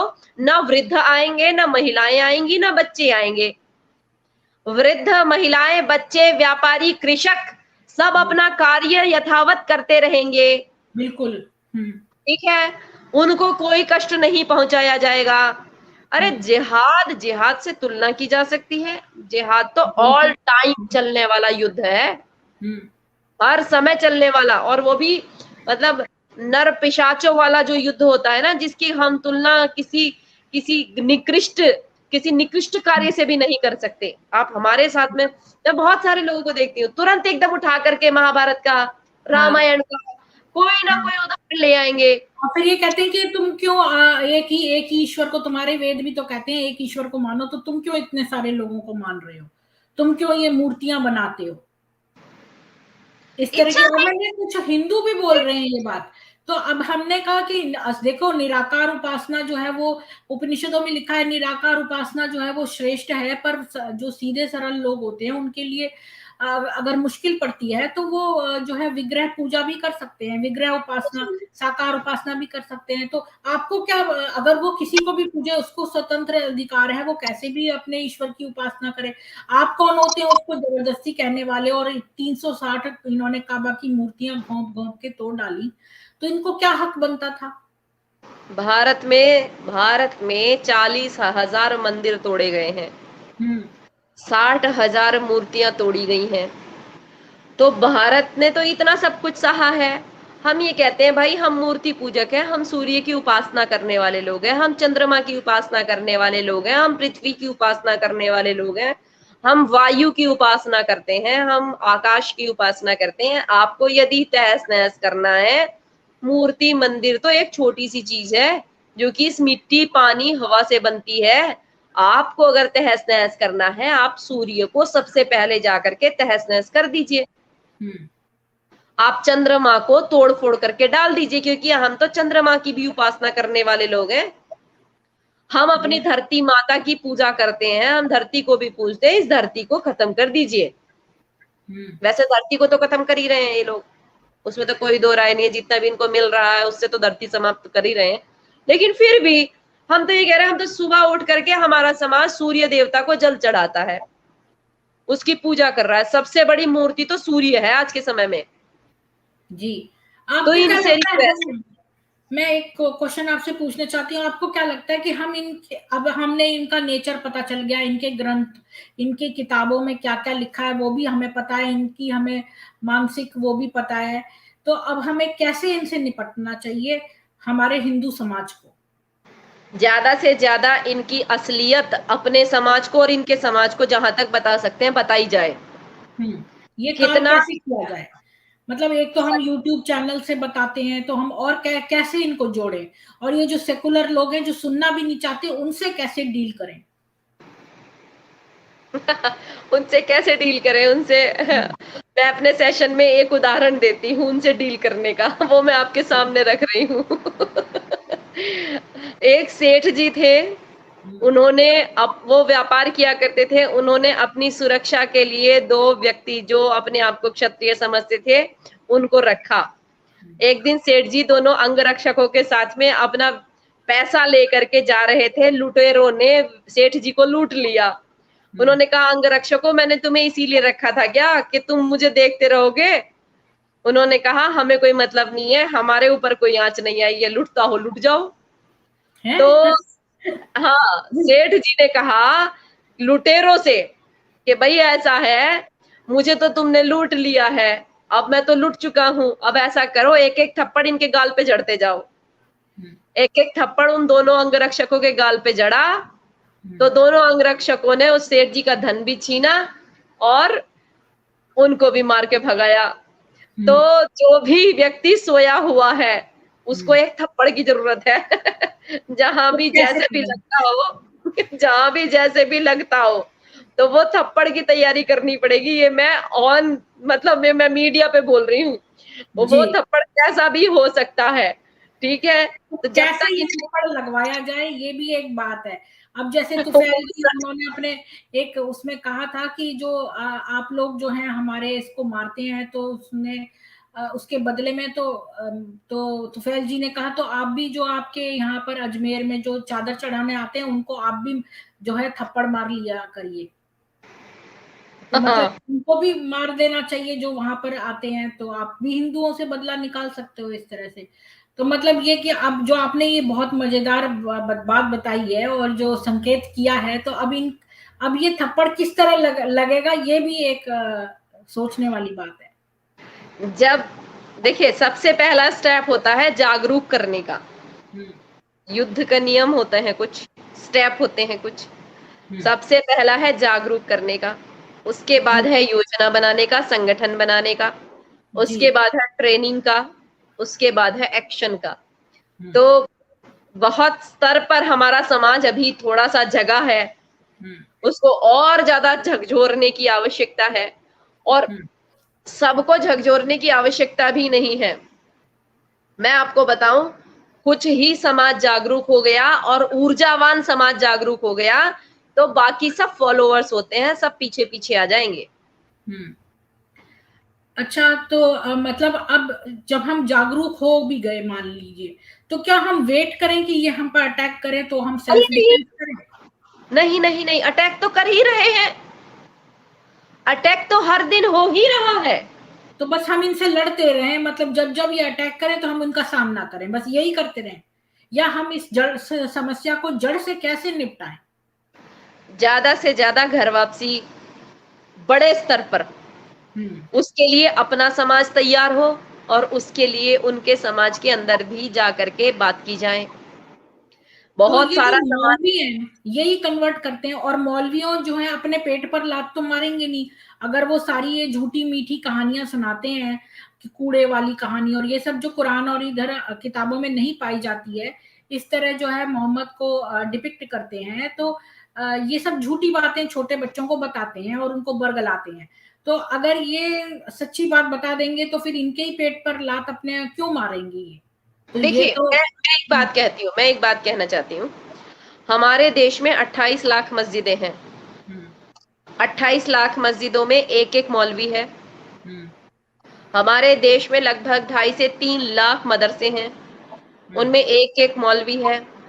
और इमाम अलग हैं, ईदगाह अलग हैं, इतने सारे मतलब मौलवी लगभग आप ये समझिए कि लगभग 25 कितने भला 30 लाख के लगभग 30 लाख के लगभग तो केवल उनके ट्रेनर हैं। हम्म। समझते हैं? एक मौलवी का मतलब एक कमांडर। हाँ। अब एक कमांड देने वाला व्यक्ति जब एक कम्युनिटी में 30 लाख है, 30 करोड़ के ऊपर। तो हम लोगों को भी उस तरह की तैयारी करनी पड़ेगी कि हम लोग कितने ट्रेनर हैं, हमारे जी। पास कितने ट्रेनर हैं, हम्म। हमारी ज़कात का कितना, उनके यहाँ ज़कात का पैसा इकट्ठा होता है, हमारे यहाँ का धर्मदाय कितना है, हम्म। कहाँ इकट्ठा हो रहा है, किस मंदिर, कौन मंदिर है, क्या है। मतलब बहुत सारी चीजें हैं जो करने की है, संचालित करने की है। लेकिन एक बार कुछ लोग तैयारी करें, एक बार कुछ लोग, वैसे बहुत सारे लोग तैयार हो रहे हैं और वो लोग तैयारी करें। हम लोग भी बहुत कुछ तैयारी में हैं, लेकिन लगातार हम लोग अपने शिविर लगा रहे हैं, सत्र लगा रहे हैं, बहुत सारी चीजें हैं, हो रही हैं, मैं लेकिन सबसे ज्यादा ये है कि बड़े स्तर पर घर वापसी हो, बड़े स्तर पर। इनमें भी कैटेगरी है। जितेंद्रानंद स्वामी जी करा रहे हैं मुस्लिम महिलाओं की घर वापसी। अकेले कोई भी व्यक्ति, कोई भी संगठन ये सोचता हो कि हम अकेले कर लेंगे, सब कुछ अकेला व्यक्ति कर लेगा, भूल जाइए। कितना भी बड़ा कोई संगठन होगा, अकेला संगठन भी इस समस्या से पार नहीं पा सकता, अकेली पार्टी भी इस समस्या से पार नहीं पा सकती है। तो इसके लिए अकेले अकेले तो परिश्रम हो ही रहा है, हमें बाहें फैला करके हमें दूसरे लोगों का साथ भी लेना पड़ेगा। और कुछ चीजें ऐसी होती हैं जो बताई जाती हैं, कुछ चीजें ऐसी होती हैं जो नहीं बताई जाती हैं। हर चीज ऑन कैमरा, हमारे व्यक्ति की समस्या ये है कि हमारा व्यक्ति जय श्री राम भी बोलेगा तो सबसे पहले ऑन कैमरा ऑन करके वो बताना चाहेगा कि मैं ये काम कर रहा हूँ। बहुत सारी चीजें हैं। बस मैं इतना कहना चाहती हूँ कि देखिए कैटेगरी है, जैसे पानी उबलता है ना, हम पानी को गर्म करते हैं, उबालते हैं, तो अभी वो 10 डिग्री पर उबला हुआ है, मतलब 10 डिग्री पर गर्म हो रहा है, और फिर पता चलता है 30 डिग्री पर पहुंचा है, फिर 50 डिग्री तक हुआ है, फिर 60 तक, 70 तक। तो इसमें भी जो 70 तक उबाल मार चुका है, 70 से ऊपर वाला जो है, उसका इलाज केवल सेना ही कर पाएगी, सामान्य मनुष्य नहीं कर पाएंगे। जो 50 से नीचे के लोग हैं उनको भारतीय हिंदू समाज घर वापसी करवाए। जिनको अभी जिहाद 50% ही समझ में आया है, उनके दिमाग में अभी वो फितूर उतना नहीं है, उसकी जल्दी से जल्दी घर वापसी हो, और वो हो जाएगी। ये कोई बहुत बड़ी समस्या नहीं है, हो जाएगी। बट एक बार सबको एकजुट होकर के केवल इसी काम में लगना होगा। अच्छा, सारे एक काम बात और है, एक बात मैं अचानक मुझे याद आई कि एक साउथ इंडियन लड़का था जो कि हिंदू था, और उसने ना वो अपने माँ बाप का इकलौता लड़का था, और वो चला गया मुसलमान बन गया, और इसके बाद वो जिहादी बन गया, और वो ये सोचता था कि वो उसने आके अपना जब जब इस्लाम छोड़ा तब उसने आके अपनी ये सारी बातें बताई कि वो ये सोचता था कि वो कितने हिंदुओं को मारेगा। तो हाँ, ये लोग जो है न केवल फौरन इस्लाम में कन्वर्ट करते हैं, पर ये चीज अपने ही लोगों के अगेंस्ट भर भी देते हैं। और हिंदू इतने मूर्ख हैं कि साउथ इंडिया में ही 2 बहनों की कहानी है कि उन्होंने इस्लाम को न केवल कबूला बल्कि अपने माँ बाप पे जाकर चाकू से वार किया। तो ये लोग ऐसे कितनी जल्दी हमारे लोगों का दिमाग जो है परिवर्तित कर देते हैं। तो क्या हम उस उतने स्केल पर इन लोगों के दिमागों का हम कर पाएंगे कि नहीं कर पाएंगे? बिल्कुल हो जाएगा, बिल्कुल हो जाएगा। देखिए, जब हमारा देश स्वतंत्र हो रहा था, उस समय पर जो ये दिल्ली के आसपास का क्षेत्र है ना, दिल्ली से लेकर के आगरा मथुरा वाली बेल्ट, बहुत बड़े स्तर पर घर वापसी हुई थी उस समय पर, अच्छा। बहुत बड़े स्तर पर हुई थी। और उससे पहले 1919 में जब ये मोपला कांड हुआ था, खिलाफत आंदोलन चला था और मोपला कांड हुआ था, उस समय पर भी बहुत बड़े स्तर पर शुद्धि आंदोलन चला था।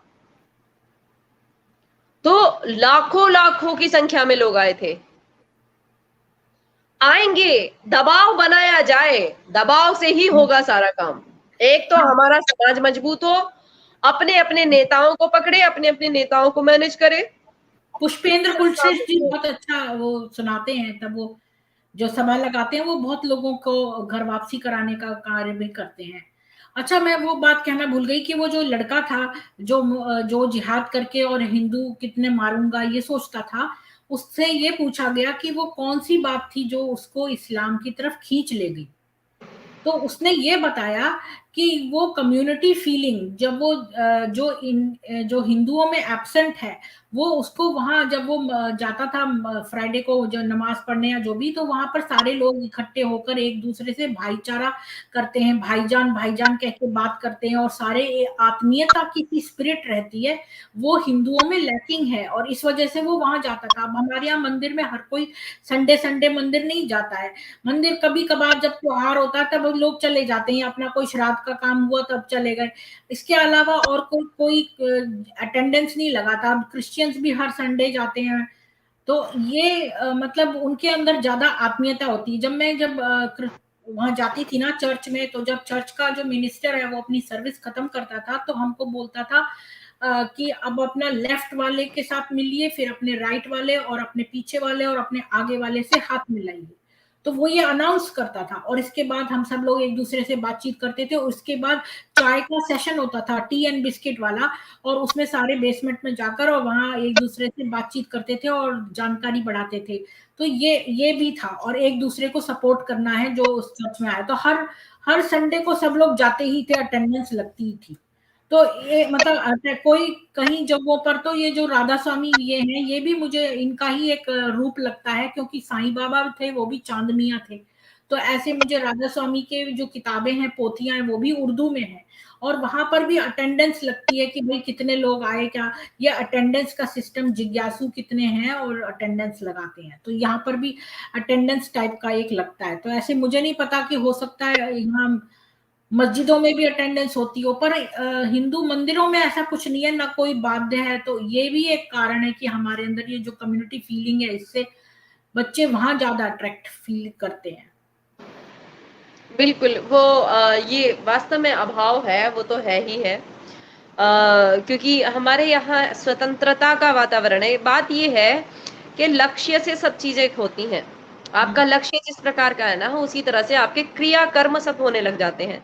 हमारी कम्युनिटी का, हमारे जो भी हमारा धर्म है, उसका कभी साम्राज्यवादी मानसिकता रही ही नहीं है। हम लोग जो है ना, हम लोग ठीक है, हमें राजा की भी, सैनिकों की भी, न्यायालय की भी बहुत ज्यादा आवश्यकता रही ही नहीं है। हमारे यहाँ तो कहा गया था, धर्मेणैव प्रजाः सर्वाः रक्षन्ति स्म परस्परम। धर्म ही हमारा राजा है।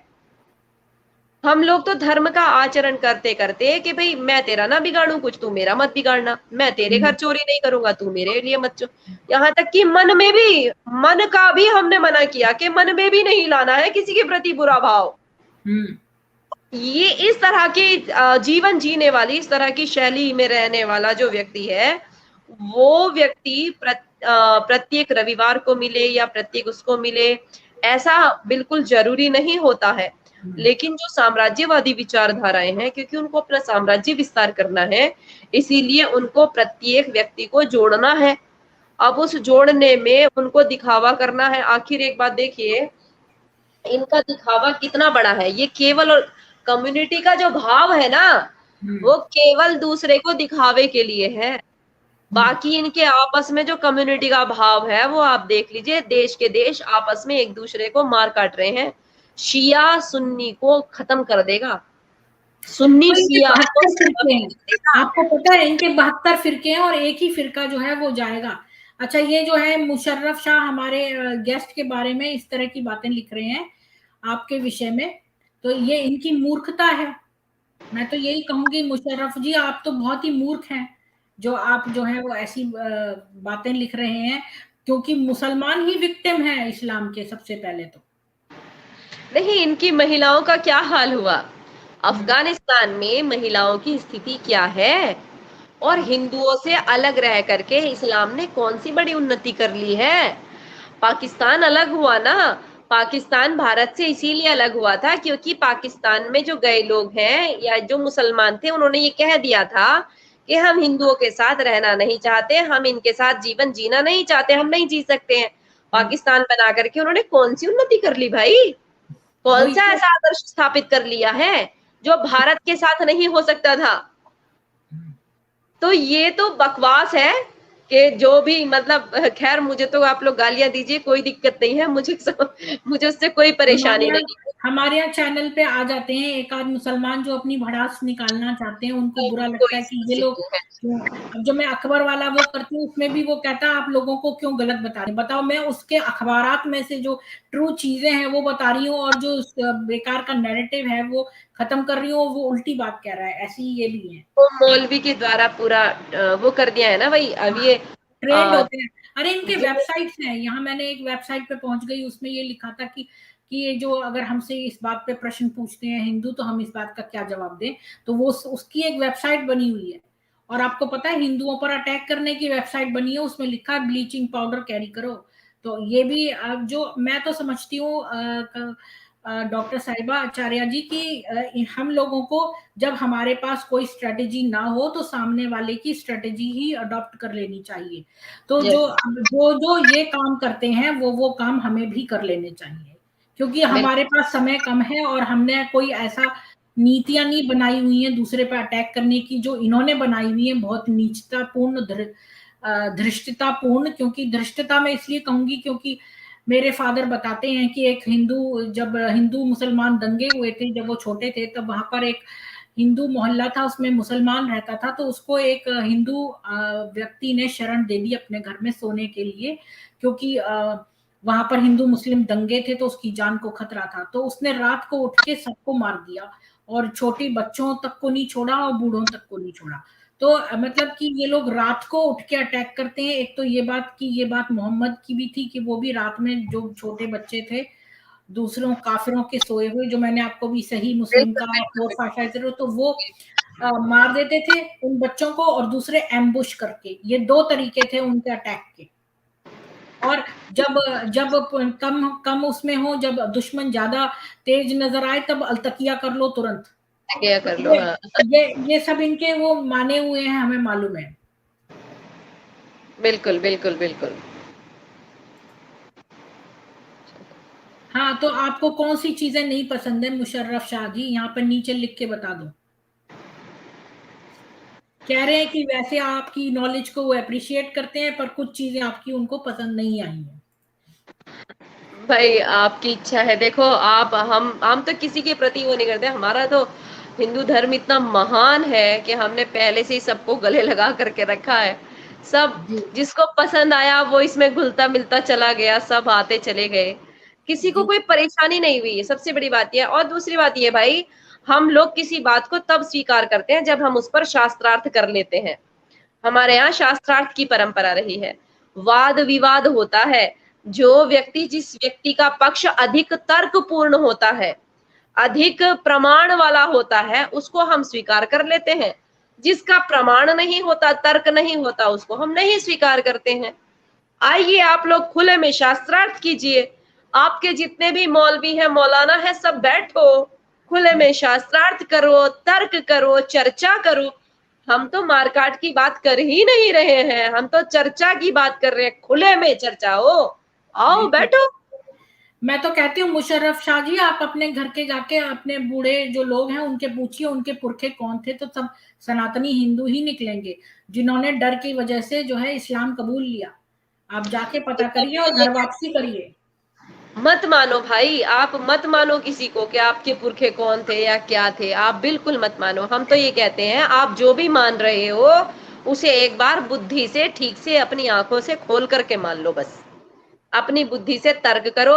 और यदि आपसे नहीं आता है, क्योंकि आप लोगों को पहले ही बता दिया है कि अल्लाह का डर रखना है, आप लोग केवल डरे हुए हैं, तो भाई जो डरे हुए नहीं है उनके साथ अपने आलिमों को बैठाइए और खुले में तर्क होने चाहिए। कुरान की एक एक आयत पर सवाल पूछा जाएगा, उसका जवाब मिलना चाहिए।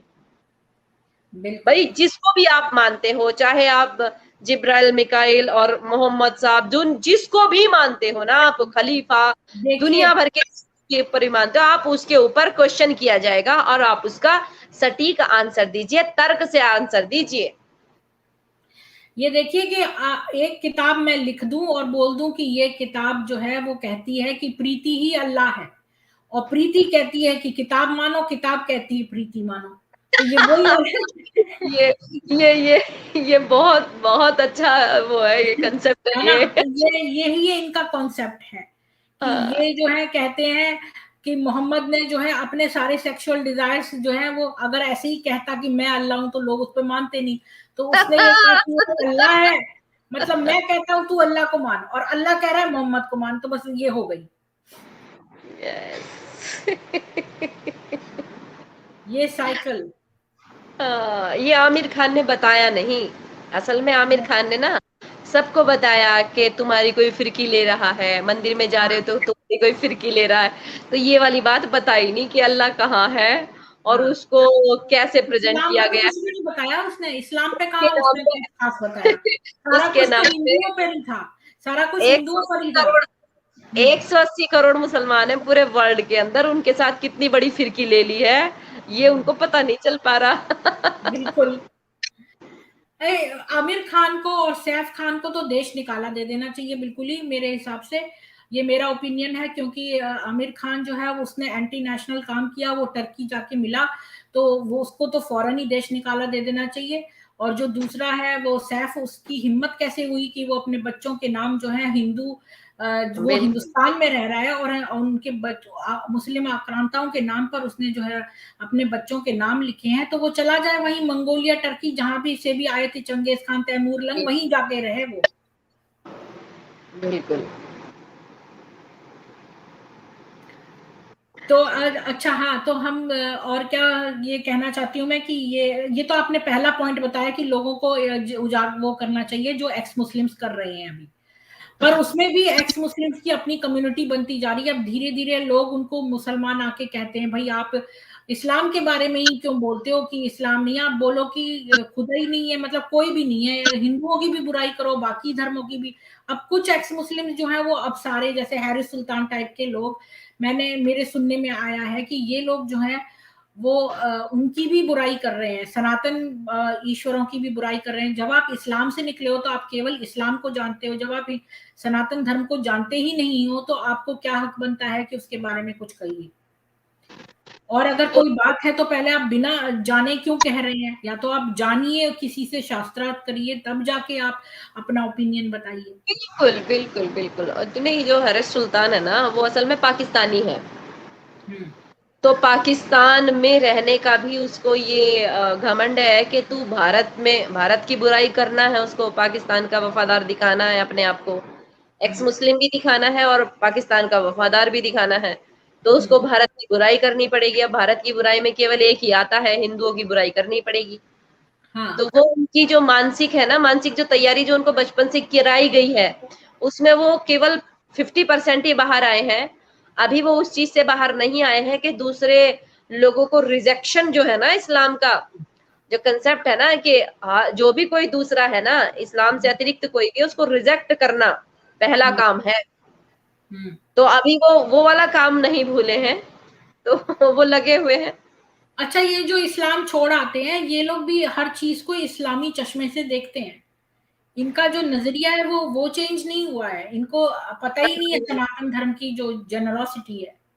अच्छा, तो एक आपने कहा कि जो एक्स मुस्लिम है इनको करना है, ताकत देनी है, और दूसरा ये कि लोगों की घर वापसी करानी है बहुत बड़े स्केल में, और तीसरा ये कि हमें प्रशिक्षण ज्यादा देना है, वही जो आपने कहा योजना करनी है, और फिर हमें ट्रेनिंग देनी है, और हमें एक्शन लेना है, और एक पॉइंट मैं भूल गई बीच में, तो वो ये चार काम आपने जो बताए हैं। जागरूक करना है, हाँ जागरूक करना है, योजना बनानी है, और ट्रेनिंग देनी है, प्रशिक्षण देना है, और एक्शन लेना है। ये चार आपने बताए, मैंने कंठस्थ कर लिए। तो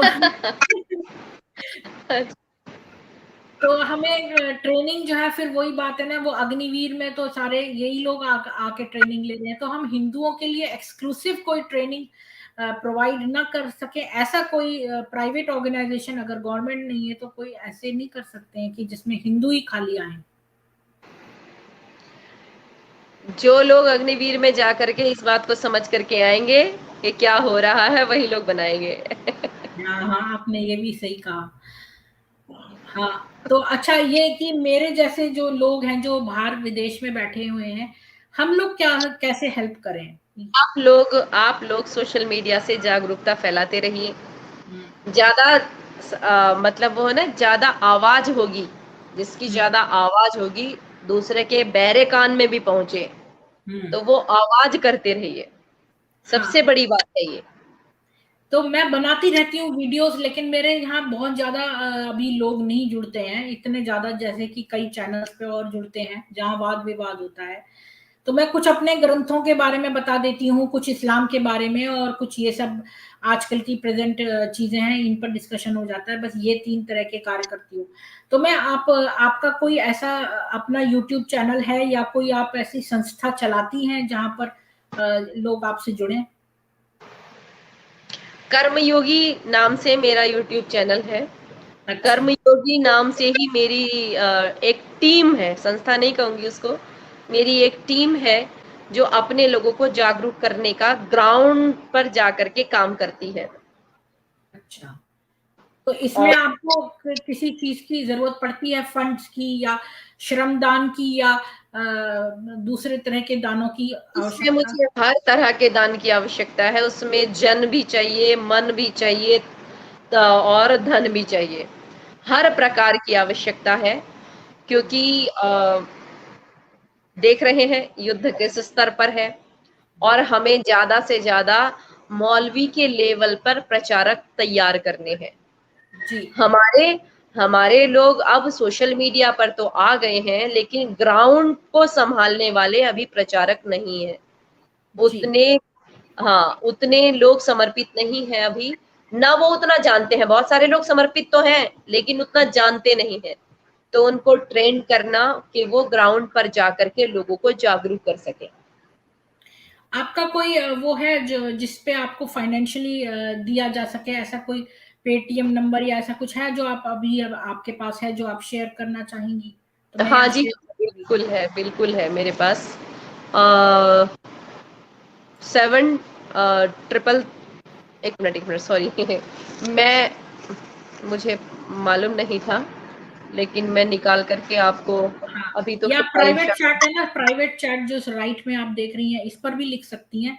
तो मैं उसको हाईलाइट कर दूंगी, तो यहाँ पर सब सब लोग जो हैं वो उस पर, मैं लोगों से कहूंगी कि वो करें, हेल्प, सपोर्ट करें। बिल्कुल बिल्कुल मैं आपको देती हूँ।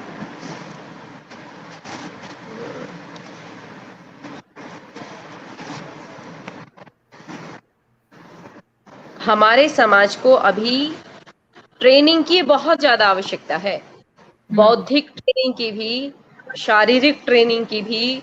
मतलब हमारे यहाँ पर लोग जुझारू बहुत हैं, हम्म।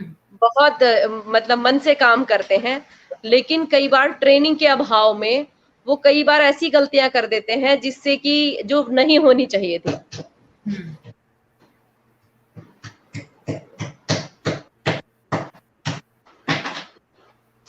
मैं आपको पूरा मैं मैं सब लोगों से निवेदन करती हूँ कि प्लीज प्लीज इनके जो कर्म योगी चैनल है उसको सब्सक्राइब करें। प्लीज, अगर आप इंडिया में रहते हैं तो आप इनके साथ जुड़ें और श्रमदान करें, और जितने भी समय आपको मिलता है उसमें श्रमदान भी करें, और जो है फाइनेंशियली भी इनको सपोर्ट करें। मैं आपको भेज रही हूँ, ये मैंने आपको भेज दिया है इसको मैं चैट। अपने डिस्क्रिप्शन बॉक्स में भी जो है वो, अरे ये ड्रॉप हो गई लगता है, ये ड्रॉप हो गई है ऐसा लगता है मेरे को।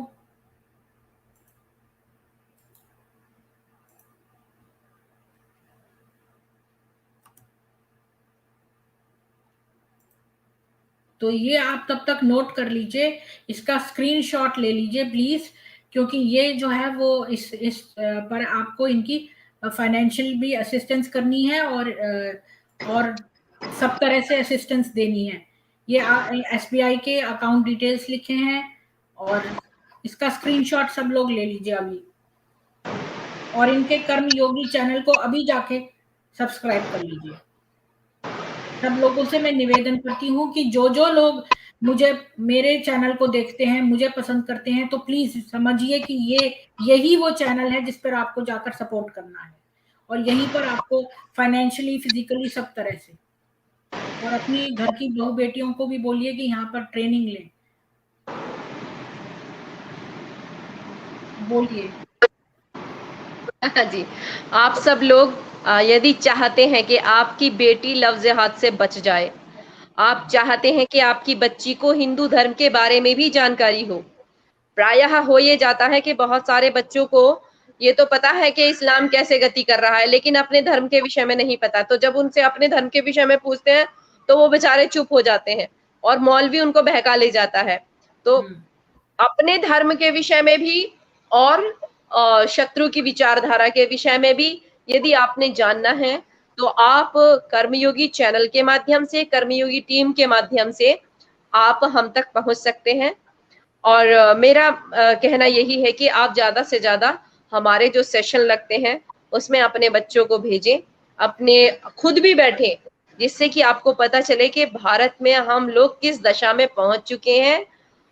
बहुत सोशल मीडिया के थ्रू जागरूकता बहुत ज़्यादा हो रही है, लेकिन हमें करना क्या है, हम अपने स्तर पर क्या कर सकते हैं, सामाजिक स्तर पर हमने क्या करना है, हमारी क्या-क्या योजनाएँ होनी चाहिए और मानवता के लिए हमारा क्या कदम होना चाहिए, उसके लिए आपको ट्रेनिंग सेशन में आना होगा। जी, आपने बहुत अच्छी बात कही कि किस तरह से हमें करना चाहिए, और एक बात और कि जो हमारे मतलब कि हमें अपने बच्चों को धर्म की जानकारी, अपने धर्म की भी और शत्रु के धर्म की भी जानकारी देनी चाहिए। प्लस हमको जो पिता हैं, उनको अपनी बेटियों से बहुत प्यार दिखाना चाहिए, क्योंकि साइकोलॉजिकली जो बच्चियाँ अपने घर में प्यार नहीं पाती हैं, वो घर से बाहर प्यार ढूँढती हैं। तो इसलिए जो है पिता का कर्तव्य है कि वो अपनी बेटी को प्यार करे भी और थोड़ा शो ऑफ भी करे उस प्यार को। ये बहुत ज़रूरी है उस बेटी के लिए कि अपने ताकि वो बच्चों को बाहर समय दीजिए अपना। जी। तो अब आप कोई क्वेश्चन्स हैं अगर आपके कल्पना जी के लिए, तो आचार्य जी के लिए कोई क्वेश्चन्स हैं तो प्लीज़ पूछ लीजिए। नहीं यूसुफ खान जी, सभी धर्म बराबर नहीं है, क्योंकि धर्म केवल सनातन है।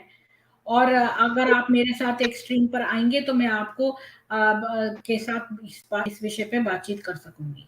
ये कह रहे हैं सभी धर्म बराबर हैं, ऐसा है तो हम सोचते ही थे, तब फिर कश्मीर क्यों हुआ? कश्मीर में नरसंहार क्यों हुआ? हम तो और बराबर समझ मैंने लेंगे, हाँ, हम तो हाँ। बराबर समझ लेते हैं, लेकिन अगला तो नहीं समझता ना हमें बराबर। अब ये भी एक अगर बात देखने को आती कि ये लोग फौरन कह देते हैं कि भाई जो नहीं मानता वो मुसलमान नहीं है, वो तो हमारे यहाँ तो ये नहीं लिखा हुआ है, ये तो टेररिस्ट अलग ही ग्रुप है, ये मुसलमान नहीं है। ये सब अलतकिया है, क्योंकि ये सारे जो हैं आईसिस वाले और जितने भी मुस्लिम टेररिस्ट ऑर्गेनाइजेशंस हैं, ये सारे जो हैं वो कुरान को बहुत ज़्यादा फॉलो करते हैं और ये उनके सच्चे अनुयायी हैं कुरान के। बिल्कुल, तो इसलिए ये कहना, और फिर देखिए कि जो भी टेररिस्ट निकलता है वो मुसलमान ही होता है। अब ये उसको फौरन कह देते हैं कि वो तो मुसलमान है ही नहीं, लेकिन सारे मुस्लिम उसके रिश्तेदार उसकी बॉडी को लेने आते हैं। इसके बाद नारा लगता है, उसको मार्टियर डिक्लेयर किया जाता है। तब क्यों नहीं आप आगे आके बोलते कि नहीं ये तो मुसलमान वो नहीं है? तब तो आप उसकी बॉडी भी क्लेम करेंगे, उसके लिए नारे भी लगाएंगे। और ये सब जो है वो झूठ बोलना छोड़ देना चाहिए, क्योंकि झूठ बोलने से हमारा एक अंग जो है वो नष्ट हो जाता है। बिल्कुल। नहीं, यहाँ पर कहते हैं कि अब्दुल कलाम जी भी तो मुसलमान थे। और भई हमारे यहाँ बहुत सारे जो सैनिक हुए हैं वो भी मुसलमान थे। देश के लिए इन्होंने बहुत काम किया है। कौन-सी मस्जिद, कौन-सा मदरसा जिसमें अब्दुल कलाम जी पढ़ाए जाते हों, दिखा दो भई। हमारे लिए तो वो आदर्श है ही, हम तो राष्ट्रवादी लोग हैं, हमारे लिए तो आदर्श है, लेकिन आप लोगों के लिए तो है ही नहीं। आप लोगों के मस्जिद मदरसे में तो बुरहान वानी पढ़ाया जा रहा है, अफजल गुरु पढ़ाया जा रहा है, याकूब मेमन पढ़ाया जा रहा है। तो ये समस्या हमारी नहीं है भाई, ये समस्या आप लोगों की है। जी। आप लोगों के कोई प्रश्न है तो पूछ लीजिए।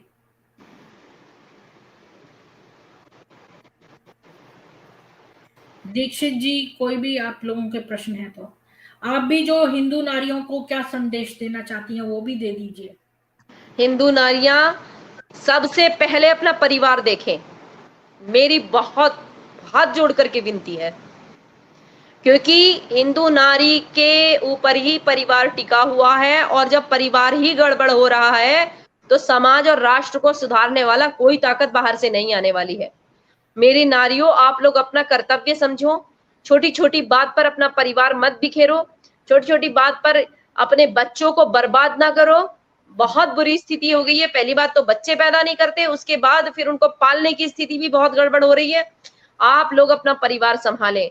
दूसरा, अपनी बच्चियों को विशेष मिलिट्री ट्रेनिंग से लैस करें। अगर ये नहीं हुआ तो आपकी बच्ची के अंदर वो उत्साह और एक शत्रु को नाश करने की, अगर उसके ऊपर कोई हाथ डाल रहा है उसको मार काट करके खत्म करने वाला वो साहस पैदा नहीं होगा। तीसरा ये है, अपनी बच्चियों को, अपने बच्चों को धार्मिक शिक्षा दें, जिससे कि वो मानव बने रहें।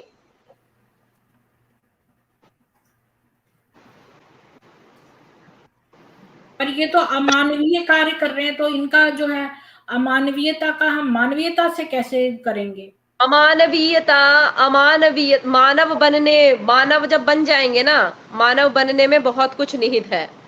जब हम जिस दिन हम मिलिट्री ट्रेनिंग लेंगे ना, और जिस दिन हमें शत्रु और मित्र का बोध स्पष्ट हो जाएगा, तो शत्रु के साथ हमने क्या करना है ये मानवीय व्यवहार में ही आता है। अच्छा, तो यही बात, ये तो बहुत ही इम्पोर्टेंट चीज है। तो इसको कैसे जो है हम लोग समझे, हम लोग मानव कैसे बने? हमारे यहाँ पर कभी भी शत्रु का नाश करने को अमानवीय नहीं कहा गया है, कभी भी नहीं कहा गया। तो हमें अब वो कार्य करना होगा। मान लिया कोई हमारे घर पर डकैती डालने आ रहा है, हमारे शरीर को नोचने आ रहा है, तो हम उसके साथ में कैसा व्यवहार करेंगे? हमारे यहाँ इसी को ही धर्म बताया गया है। धर्म इसी को बताया गया है। चाणक्य जी ने कहा, यस्मिन यथा वर्तते यो मनुष्य तस्मिन तथा वर्तितव्यम स धर्मः। जो व्यक्ति जिस भाषा को समझता हो उस भाषा में उसको समझाना धर्म है। उस भाषा में, ये आपने बहुत अच्छा कहा, बहुत ही सुंदर पंक्ति। इसको जो भी मैं कंठस्थ कर लेती हूँ कि जिस जिस भाषा में, आप दोबारा से प्लीज रिपीट करिए इस सेंटेंस को। जो व्यक्ति जिस भाषा में समझता हो उस भाषा में उसको समझाना धर्म है। ठीक है, जो व्यक्ति जिस भाषा में समझता हो उस भाषा में उसको समझाना हमारा धर्म है। ये भी मानवता में आता है। बिल्कुल सही। क्योंकि देखिए, कोई कह रहा था कि जैसे फिजिक्स में जो ये है, to every action there is an equal and opposite reaction. तो जो लोग कहते हैं कि हमारे किसी गाल पर थप्पड़ मारो तो दूसरे गाल पर आगे कर दो तो दूसरा गाल पे भी मार देगा, अगर किसी भी गाल पे न मारो तो दोनों गालों पे थप्पड़ आ जाएगा। बिल्कुल। तो ये बात है। आपने हमारे चैनल पे आके हमें इतनी सारी ज्ञान पूर्वक और ऐसी मोटिवेटेड बातें बताई जिससे हमारे काफी कुछ चीजें क्लियर हो गई। और हमारे जो संस्कृत के जो श्लोक आपने बताए वो भी बहुत अति सुंदर थे, उनको भी मैं कंठस्थ करना चाह रही थी। तो उनको भी मैं, मतलब कि आप तो मतलब ज्ञान की खान है। मतलब एक सेशन तो काफी नहीं है आपसे सारा एक्सट्रैक्ट करने के लिए। तो आप एक और सेशन में हमें जो है वो संस्कृत का भी ज्ञान देने की कोशिश करिए थोड़ा। बिल्कुल बिल्कुल दूंगी। बिल्कुल आप सबके साथ जुड़ूंगी। आप बहुत बहुत धन्यवाद। हमारे ये चैनल भी आप ही का चैनल है, आप आते रहिए हमेशा, हर हफ्ते मतलब इस पे, और इस पे हमें मोटिवेट करिए। और मैं आपको प्रॉमिस करती हूँ कि मैं भी आपकी जो है इसमें सहायता करूंगी, जितना मेरे से हो सकेगा उतना। और मैं, हाँ, आपसे एक बहुत इंपॉर्टेंट बात कहना चाहती हूँ, बहुत ही ज्यादा इंपॉर्टेंट, वो ये कि आप जो कार्य कर रही हैं, आपके लिए कभी भी कोई फंड्स की जरूरत हो, कोई भी इमरजेंसी हो, आप मुझे तुरंत, मेरा नंबर ले लीजिए, आप मुझे तुरंत लिखिए। और जो आपके जैसा कार्य कर रहे हैं उनको भी अगर जो अस्त्र शस्त्र खरीदने की और जो भी फाइनेंशियल बातें कर रही हूँ कि वो फाइनेंसिस में एटलीस्ट कर सकती हूँ आपकी मदद, क्योंकि और तो मैं वहां पर हूं नहीं, तो मैं जो परिश्रम से या श्रमदान से कर सकूं, पर जो मैं कर सकती हूँ वो मैं, आप मेरा नंबर लिख लीजिए। आपको कभी भी वेपन, जो भी मतलब सेल्फ डिफेंस की चीजें खरीदनी हो, उनके लिए मेरे जो है वो, मैं उसके लिए तत्पर हूँ कभी भी। बिल्कुल, बिल्कुल, मैं आपसे संपर्क में रहूँगी, आपका नंबर मेरे पास है। जी। आपसे हाँ, बिल्कुल बातें करेंगे। जी। आपका बहुत-बहुत धन्यवाद हमारे चैनल पे आने का और हमारे यहाँ पर सब लोगों को इतना मार्गदर्शन करने का और सारी स्त्रियों को मोटिवेट करने का। बल्कि मैंने तो आपका वो एक और वो सुना था, उसमें आपने साड़ी पहनी हुई थी और आप जो बोल रही थी सुन के मेरे आँसू बहने लगे। मैं इतना वो हो गई कि मुझे समझ नहीं आया कि मैं इससे पहले अभी क्यों देखा ये, कि मैं आपसे बातचीत कैसे करूँगी, मेरा इतना दिल वो हो गया। मतलब मैं तो वहाँ ऐसी कायल हो गई, मैं आपको बता नहीं सकती।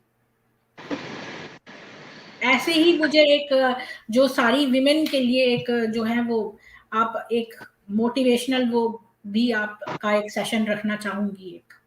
बिल्कुल, बिल्कुल। हम मिलते रहेंगे। आपका बहुत-बहुत आभार। ये धन्यवाद मेरे जी। को आप चरण स्पर्श आपको। धन्यवाद, नमस्ते। धन्यवाद। वंदे मातरम, जय हिंदू राष्ट्र। जय हिंद राष्ट्र।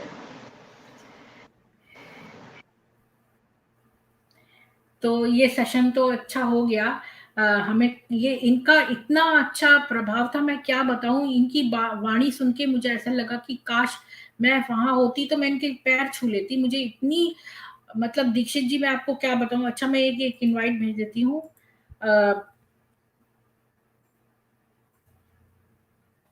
ये मैंने इनवाइट भेज दिया, कोई मेरे से बात करना चाहता है तो उसके लिए मैंने एक लिंक भेज दिया है। तो आप सब सुनने वालों का बहुत-बहुत धन्यवाद और प्लीज़ इनको जो है वो सपोर्ट करिएगा आप और इनको मतलब श्रमदान से और फाइनेंशियल दान से आप इनको सपोर्ट ज़रूर करिए। इतना तो आप कर ही सकते हैं। आप सब लोगों को बहुत-बहुत साधुवाद सुनने का। 1 मिनट।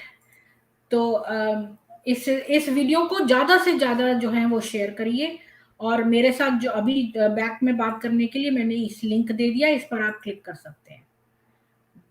धन्यवाद। जय हिंदू राष्ट्र।